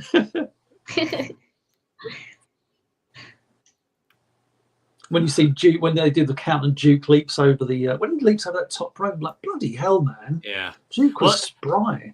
Yeah, well, Duke, just his mannerisms throughout all of these movies, I love his intensity, he's fantastic. I like it when he has that little exchange where it's going to be. He goes, "You remember Duke?" He's like, "It's going to be nice working with you rather than against you." Something like that to Stallone. Yeah. It's like, oh, I love Duke. Rocky 2, masterpiece. Masterpiece. Masterpiece. Yeah, it's a perfect follow-up to first movie. Yeah. Well, because you run into the whole thing of Rocky doesn't like he's content with being done, and now he just wants to work and provide, and none of these opportunities are kind of working out the way he wanted to. I think in particular, when they want to force him into doing commercials, and he can't read the cue cards, and then I honestly, when I rewatched Rocky 2 a couple days ago, I had to fast forward through that because I just felt so bad for him that it made me feel uncomfortable. Yeah. Especially because they embarrassed him because they dressed him like a jungleman, like a caveman. Yeah. Mm-hmm. But then it cuts from that to him laying in bed reading a book afterwards. Like he knows what happened and he wants to get better. Which I guess is again, like right there, it's like you get the sense that the Rocky character is really a child in a grown man's body. Even though I put this in masterpiece, did anyone else kind of take an issue with the fact that Adrian's working again and she ends up giving birth too early, and that puts her in a coma and having that little section? Did that seem a little? It did feel a little. I think they did mainly it served because its purpose though. Yeah, it did feel a little. I think they did mainly because to sync it up with present time, because like had this movie been taking place right after the first movie, then you would be having a movie that takes place in the past. Yeah, that's a good point. Yeah, because the beginning it makes it's following the timeline. Same day. So you have to have. Also, it helps you ignore Stallone's clearly that he increased his body weight. Yeah. Because when he was shooting the first movie, he was literally homeless. Mm-hmm. And then this one's like, pay attention, particularly under his chin. You see that there's a fat buildup. Yeah. He was when he did Rocky. He was literally, that was like the last straw. He broke his shit. Yeah. And matter of fact, the building he was training in front of was where he lived. I think I saw it in a documentary. Yeah, I'm sure he was living in one of the buildings behind one of the chicken. I think that was the first one. The chicken scene. That's number 2, isn't it? Because that's Monty. Speed. Yeah. So he's living in one of those buildings. If my memory is correct. I could be wrong. I have been before, but if I like how Red's like, maybe once in my life I was wrong. Not very many times. Calm down. Yeah. So the coma scene, I was just going to say, I understand why it's quite jarring, but I do love the fact that it like Dushan says, it kind of serves that purpose of delaying the story slightly to drag it out. But it also just, again, shows so much side to all these characters, like Mickey's loyalty to stay with him, Rocky's inability to leave Adrian's side, even though he's supposed to be training for a fight, and it's just he's just got to be with her, and of course when she we get the one of the sorry, I'm jumping ahead to the montages. No, you can mention it. I was going to say, she tells him to win. Win? Oh my God! With that that again, another goosebumps moment. It's like, there's one thing I want you to do, and he leans in. It's like, what's that? Win. Ding. And it's just like, and we get the first montage. He's hitting tires with his fucking thing. He's hitting tires. It's like, oh, this is great. Then he puts his kid to bed. We've had that montage.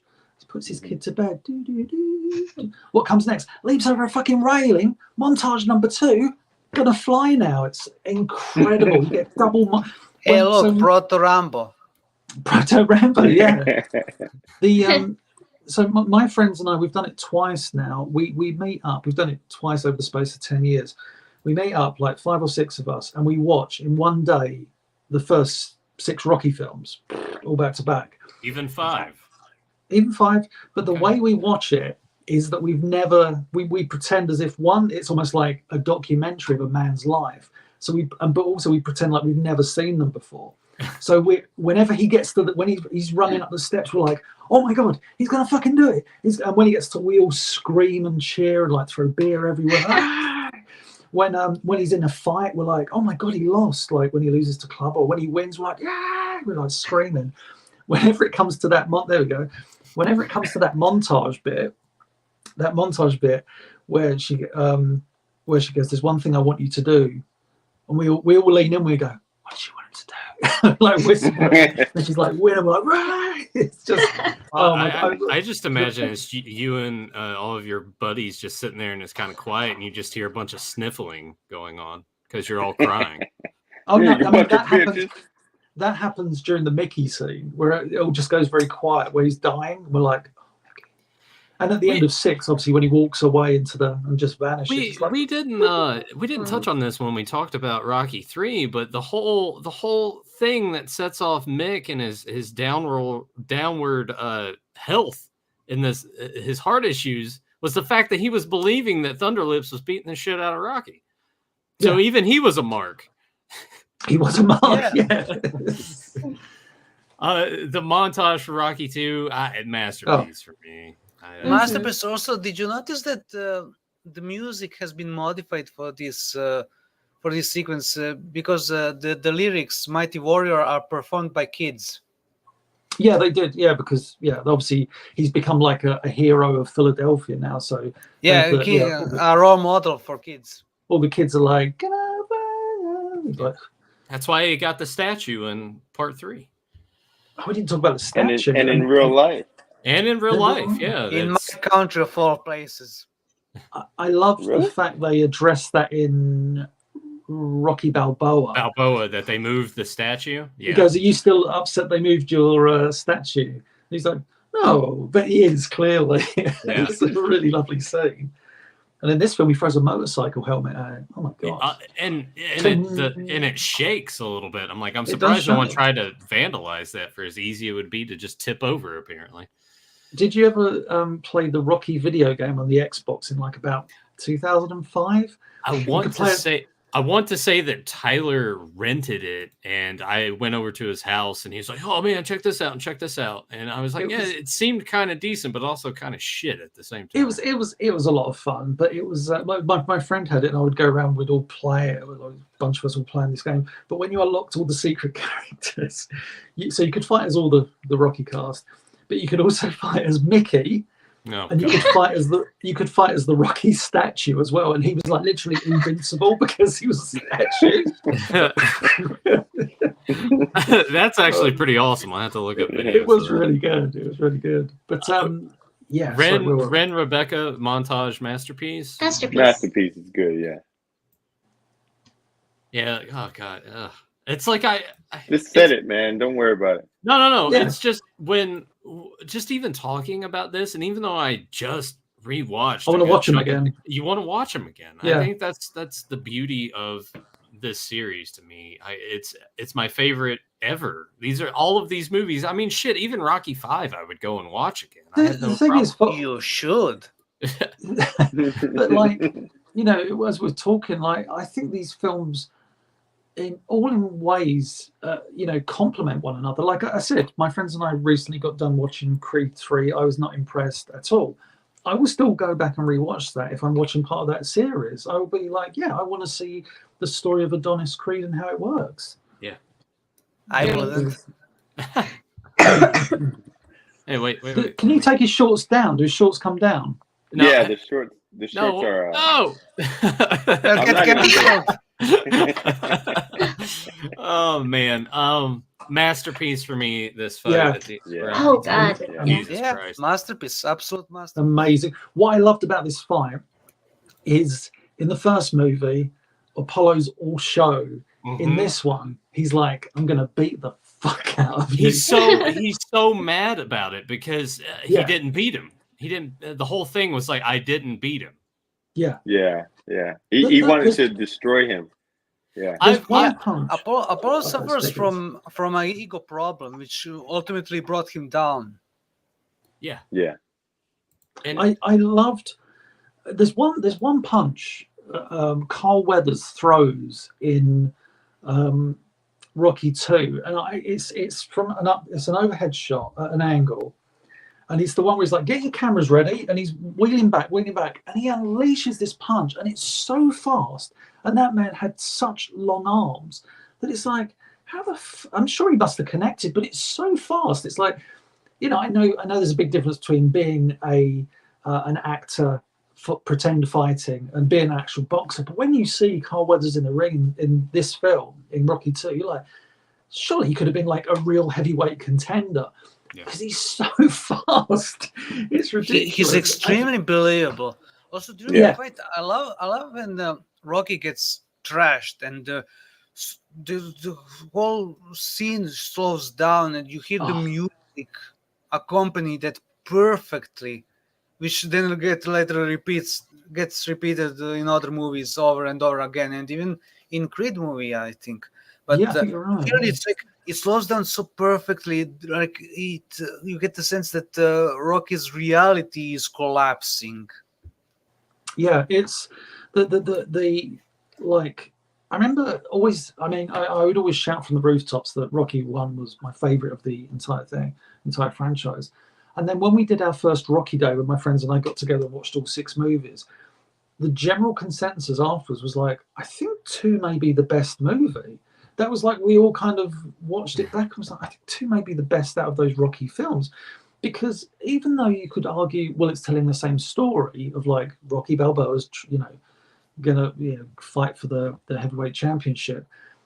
It like Duchan said, it's like a perfect sequel because it deals with so much humanity and so much of the guy of Balboa's character, like that rags to riches, that he's famous now and yet he's doing adverts and he's trying to get a job and yet he's not qualified to get any jobs, and he's almost tempted to get back into the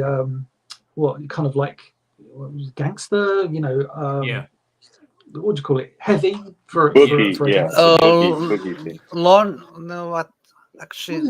Shark. That's it. Loan Shark is the guy above him, but he was his head. The guy that get the debt collector, I think, or something to that effect. Well, and not only that, but you build upon like he gets married, he's gonna have a kid. Like there's so much of that. But going back to James's point, that kid on the screen that they show, that's his actual kid. Yeah, that's actually Sage Stallone. Stallone. No, this is his autistic son that's still alive. Oh, okay. Really? I always thought it was Sage. Oh wow. Okay. But educating us. But it's there's I bounce back and forth between Rocky being the best of the series as a whole or Rocky 2 for me. I bounce back and forth between those, but we're all in agreement it's masterpiece on the film. Oh yeah. I actually teared up at watching this again at the end when he wins and he's talking to Adrian. Oh, it's amazing. Like with her and Paulie back at the house. Yeah, we did it, and that's what like again a teary moment at the end of Rocky Balboa when Adrian, we did it, and then he just walks off, and you're like, oh. No way, don't cry. I forgot to mention something about the ending of Rocky 3. Do you suppose they punched each other for real? It's amazing. It's either an amazing optical illusion, as in the way it's shot, but I mean, they fucking do come close. They could. Sylvester said that all of the movies, there's certain parts where they actually hit each other. Matter of fact, we were talking about Creed, and he told him that he couldn't do the fight scene unless he actually got hit. And that first movie, they really knocked him out. Yeah, that's crazy. And so I mean, it's got to be one of those just gentleman's agreement things. It's like, you know what, we're probably going to connect on a couple of these, and I'm sure it's probably like wrestling. He's going to stay in. That one was a little stiff. Here's a receipt, and then it's like, all right, There's some amazing footage on YouTube of like behind the scenes of I think it's Rocky 1, 2, and even 3, and it's just like them practicing, training. It's like stuff that I don't think has made it onto DVDs, but it's actual just raw footage. It's like very much out there, and it's really fascinating to watch. I think some are like behind the scenes documentaries with him, like Stallone doing pieces to camera talking about it. But when you see them kind of prepping for Rocky 2 and like, you know, choreographing it all, and same with, you see one with Mr. T, definitely, and it's amazing to watch. Just, you know, like you say, of, you know, they do these sequences, and we obviously see clips edited together, but they'll do a sequence that's like 15, 20 seconds long of boxing. It's like there's no way they're not accidentally. And I think Stallone said that Dolph Lundgren, I think he broke his ribs in real life or something when they were doing the he fight. did really get punched by Dolph. Yeah. But that fight at the end of Rocky, the ding was just like so perfect. But yeah, so I guess we're going on to to bridge the gap between Rocky 2 and villain. Rocky 1. Apollo masterpiece. Oh God, yeah. It's Clubber Lang comes very. Fuck, man. I don't. It's because Apollo. Well, are we talking about the second one or the first one? Well, just Apollo in both of the movies, because he is the very centric. Because in the second movie, he's a different antagonist than the first movie. So he's much harsher as a villain in the second one than he is in the first one, because he doesn't take him seriously in the first one. Yeah. Now he wants. He can stand it that he got defeated. Right. Well, when he's in his house reading those letters, that fight was a fake. Go kill yourself. I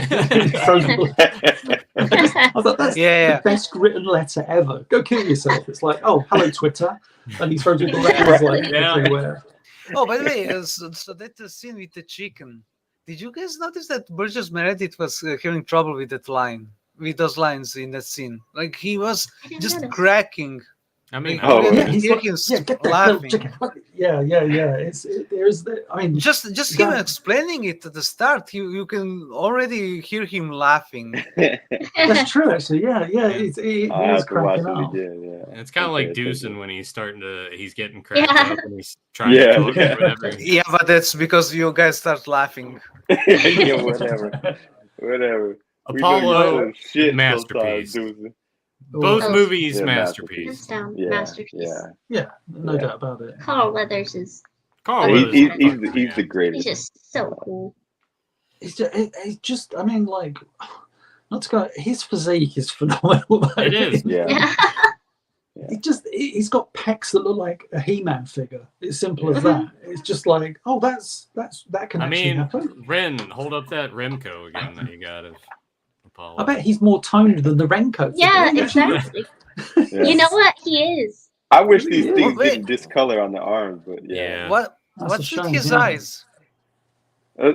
Discolored. The paint's missing on a lot of it. Yeah. He looks shocked. Shocked. I would like to get those Remcos. I almost bought a lot one time. It had Rocky, Apollo, and Clubber in it. So it's tough to get the gloves on. That's that the aren't part ripped too. and stuff. Yeah. Not only that, but you have to be super careful with these gloves, man. And I want to say someone in the chat earlier said that those belts break pretty easy too. Yeah. You don't touch the belts. You don't fuck with the, that shit just stays on. Oh that'll just snap right off. You take it off, that thing snaps, it's over with. The one that started it all, Rocky, masterpiece. Holy shit. Masterpiece. Best picture award winner. See, of all movies, like this is a perfect example of a truly realistic movie. It's got the grit. It's in a sense, it's a movie where where side characters are the main characters and the main character is the side character. That's such a really beautiful way of putting it. Yeah. The movie is so realistic. It's absolutely perfectly reflecting life, because in life nobody is following a script.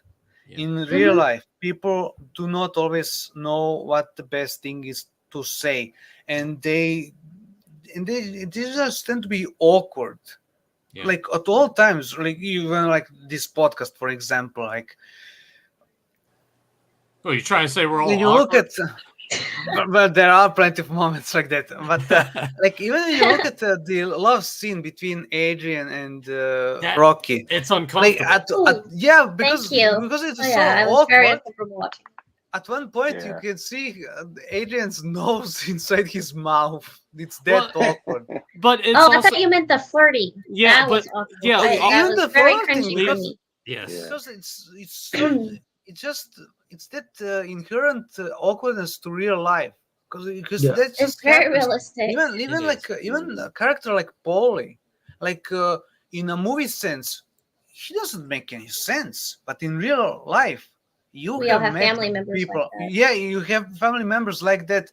You met such people all around you who act so often irrationally for no real reason. Yeah. Like even over the tiniest things, they'll get just berserk, and Yeah. they just have to have it their way and such.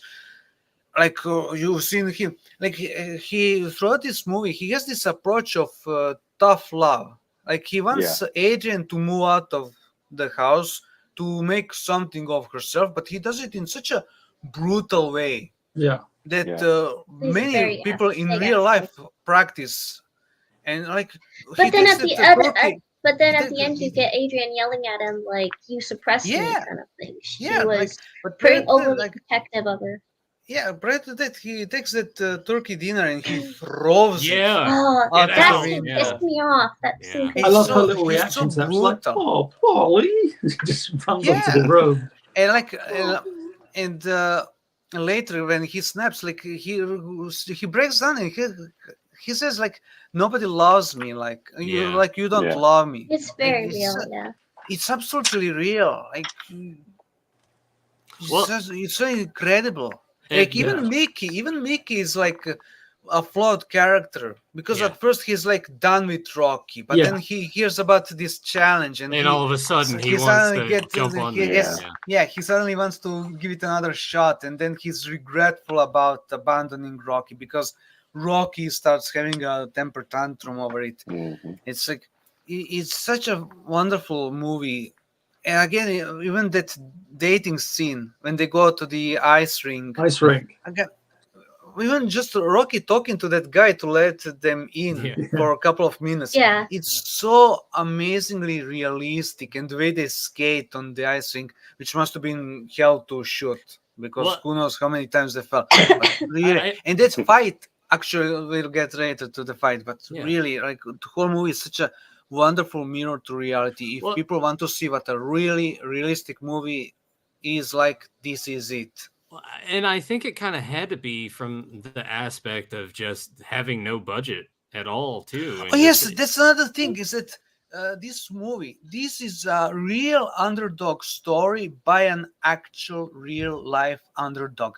Sylvester Stallone was homeless at the time. Prior to this, he had to even do porn. Oh yeah, the Yeah. porn, Yeah. yeah. When prior to Mhm. this movie, he had to sell his dog, which he later managed to buy. Aw. yeah. Buy back. Actually, it wasn't that dog Is that in the Buckus? movie. His And it's yeah. Buckets, yeah. I think when he made the deal to shoot the movie, that he managed to buy back the dog. I think, yeah, he took the money that Mhm. he got when he sold the script, and that's when he decided to. Yeah.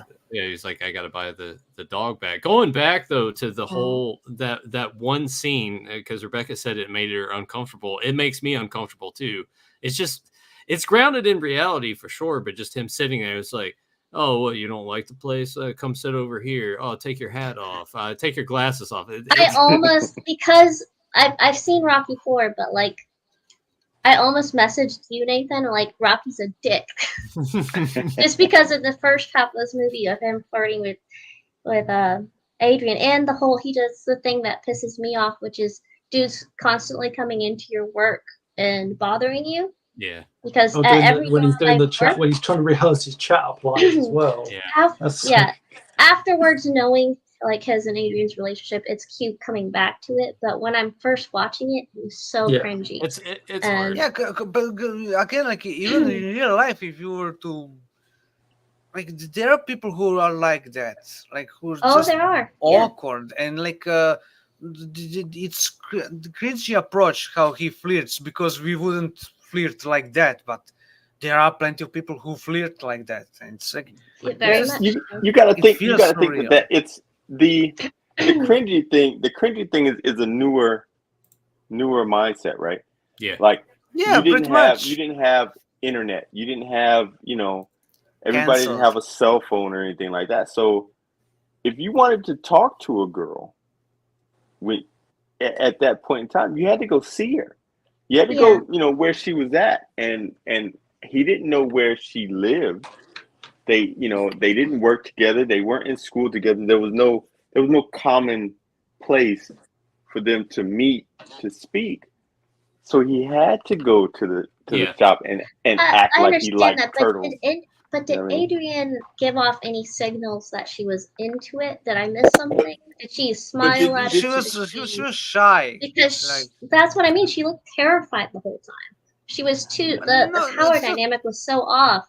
Yeah. Not so much terrified, but like literally that shyness. It's easy to confuse. Okay, but she literally said no 3 times before he bugged her to come up into her. That is also true. She said, but I gotta go home. But see, like as an introverted person myself, that no is actually insecurity. Yeah, well, it's not. It's not. But you also have to learn how to.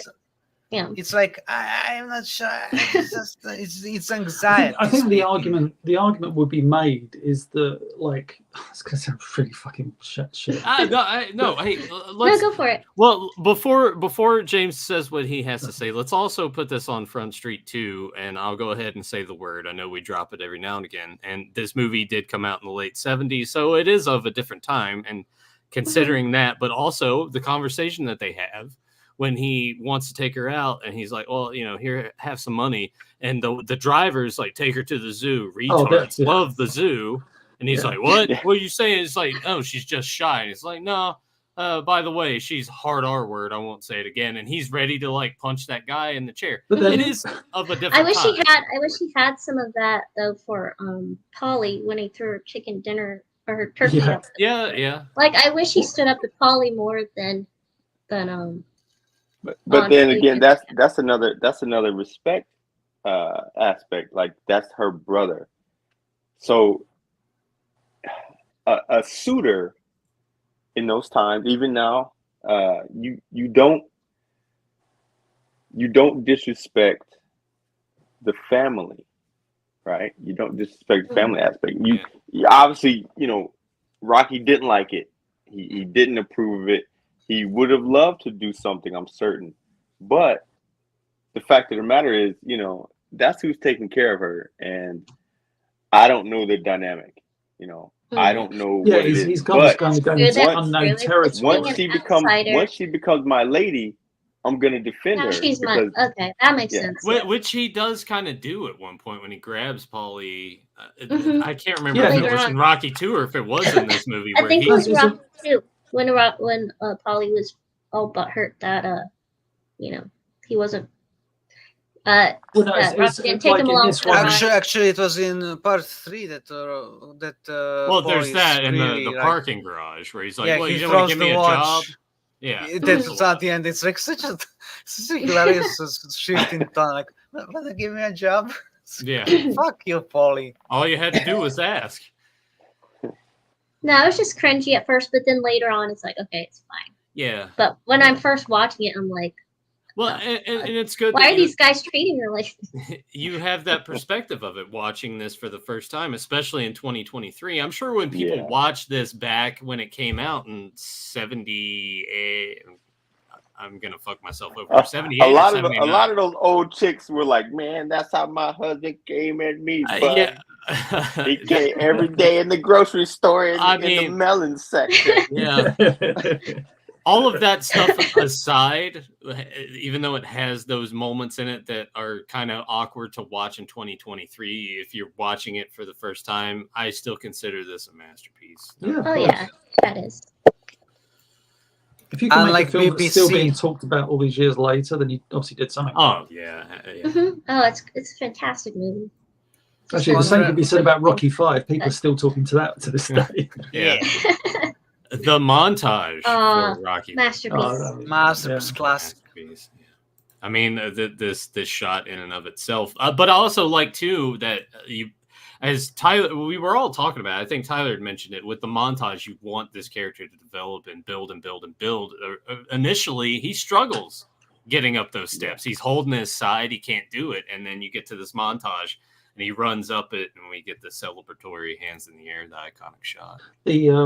I loved it in the first Creed at the end when him and Adonis ascend the stairs. Yeah. And like, you know, he's post-cancer treatment now, he's coming out of it, he's in recovery, but he's, you know, still struggling, and he's like give me a second. It's so heartbreaking because it's like, there's a man in his, I guess, 70s at the time now, the character, and probably Stallone is, and he's struggling to get up the stairs, and like Adonis is so supportive but not patronizing. He's like, come on man, you know, you said a few more steps, you've got to get there. And it's such a, again, wonderful way of kind of, you know, looking at that movie fucking, you know, nearly 4 decades before, would have been 4 decades before, and then this one, it's just, the comparison is so wonderful, how they just use a staircase that's now become one of the most iconic staircases in the world. The fact that people still run up to this day is crazy. Like, if ever I go to Philadelphia, I'm running up their staircase. Don't give a shit. When we went to a wedding in upstate New York, I was so tipped. I'm like, we should pop by Philly. I know that they moved the statue, but I just kind of want to go see it. I want to see the steps. So I need to make that pilgrimage myself. James, just come over here. We'll all get together. Yeah. We'll go to Philly. We'll all run the steps together. I've been there a couple of times and still have never run those steps. What? Come on, man. Yeah, I know. I ran down the steps of the New York Library to recreate the opening of Ghostbusters, where it's like, you know, they ran out the library and it's like, ah. So I ran down the steps of the New York Public Library. So and you also took that. And you also took that photo of yourself next to the lion statue. Oh yes. Oh yeah. I did. Did I? Yeah, I must have. Yeah. Someone in the chat earlier wanted to see Ren's shirt. Speaking of Ghostbusters. Oh yeah. What's it say? Who? Oh, it's paused. Oh, there we go. Oh, that's all. I like that a lot. That's great. You go on the call. Dewson's already saying like the colors aren't right on that though. Did you draw that? No. Oh. No, I got this from I found this at the thrift store. Who nice. get rid of that? $1.25. Oh, that's awesome. Nice. It's ridiculous. Wow. And our final. This might be one of the longest shows we've ever done. The fight in Rocky One. We're at 2 hours now. Oh, 2 hours. We're at 3.5 hours. We're almost 3.5, sir. Yeah. Sorry, I've been asleep for half of this. Masterpiece, hands down. Yeah, masterpiece. Yeah. This is a realistic fight. It's shot just like it would be shot as a real fight on television. Yeah. And they don't even rely all that much on punching sound effects, because when you watch it on TV, you wouldn't hear punches most of the time. Mm-hmm. It's so wonderful. It's again, like, you feel it's real. This is what's missing in so much of movies from modern times. This wonderful sense of realism that adorns so many movies from the past. I don't know why is it such a problem for Hollywood to repeat this, because it's almost like just a plain old common sense at play.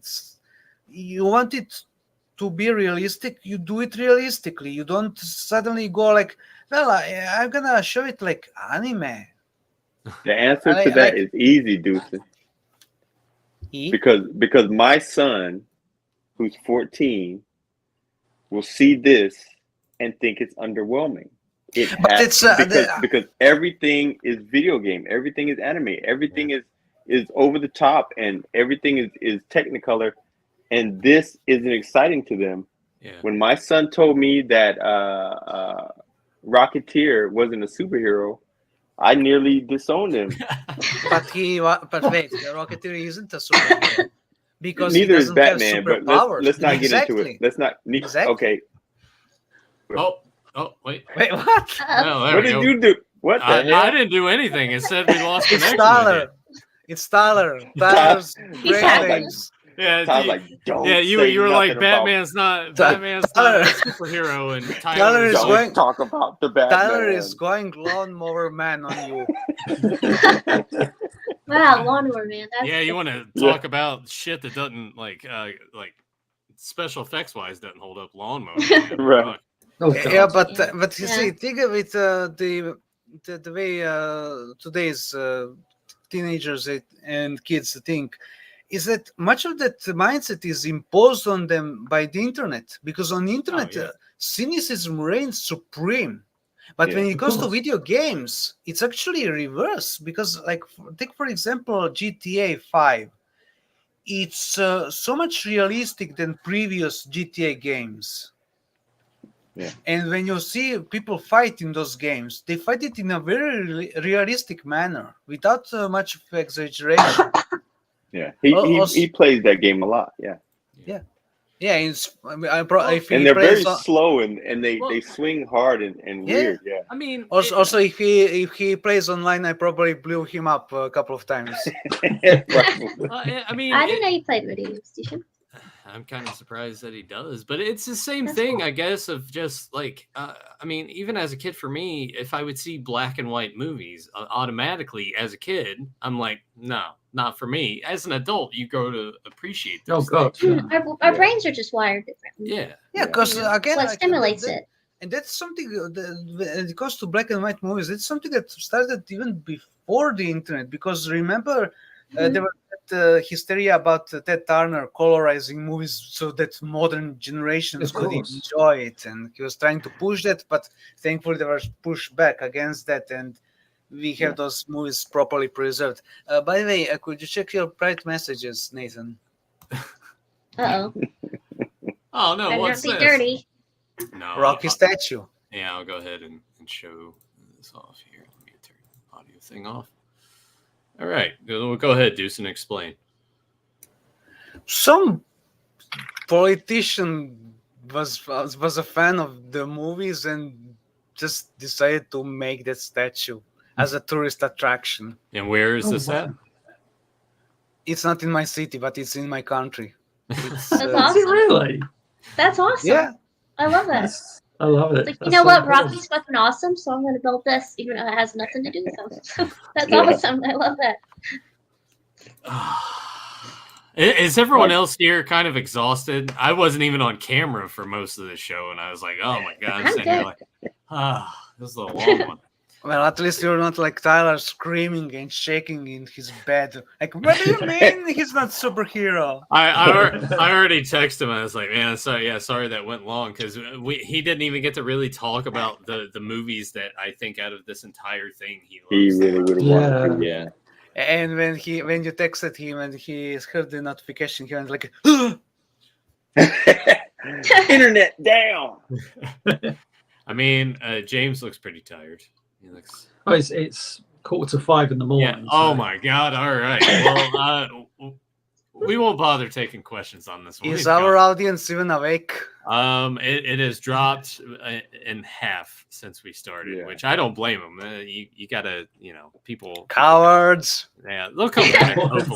Hopefully they'll come back and watch it. But hey, man, 3.5 hours long. Yeah, It's a lot of films to cover.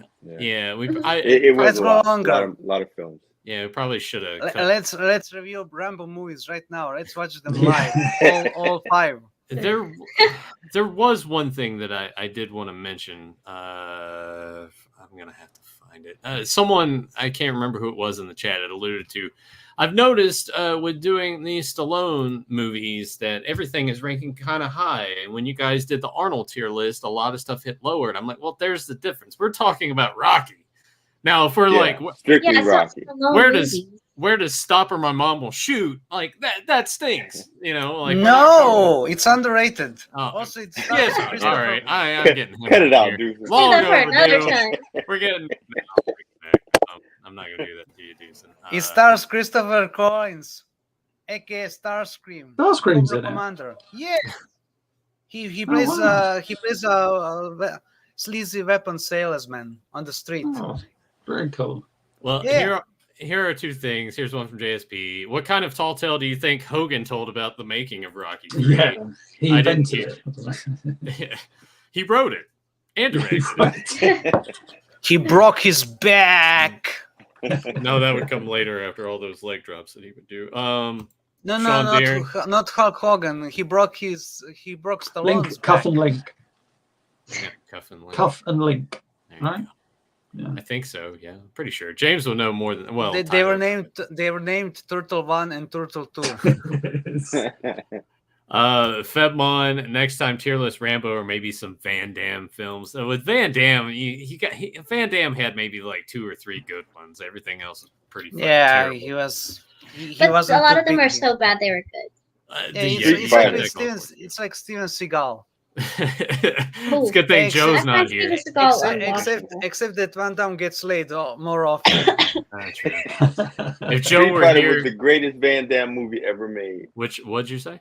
Street Fighter was the greatest Van Damme movie ever made. I enjoyed Street Fighter. Street Fighter to this day is the best live action G.I. Joe film that we've gotten, and I will die on that hill. Yeah, I like that. Yeah, Tyler and I said Also, Street Fighter, like Rocky 5, is underrated. I would agree Yes. with Street Fighter being underrated. Rocky 5, the ideas were there. Just the execution just didn't work. I love the sound. And that's exactly what people would say about Street Fighter. Street Fighter was garbage. Yeah, because then you'll actually hear people praise the animated movies. They were amazing. That first one See? was really good. Yeah, the first Street Fighter 2 anime. Oh, look, James doing magic tricks over there. I was doing that. I was just kidding. No, come on. Yeah, I was actually paying attention to you, James. I was like, look at this Holy guy over shit. here. Actually, when you go Mouse put, fucking this pen. when you put the pin in your ear, do the Mr. T noise. Oh, the, Yeah, what's do that when you put the pin in your ear. Have I got to do the punch as well? Yeah. There you go.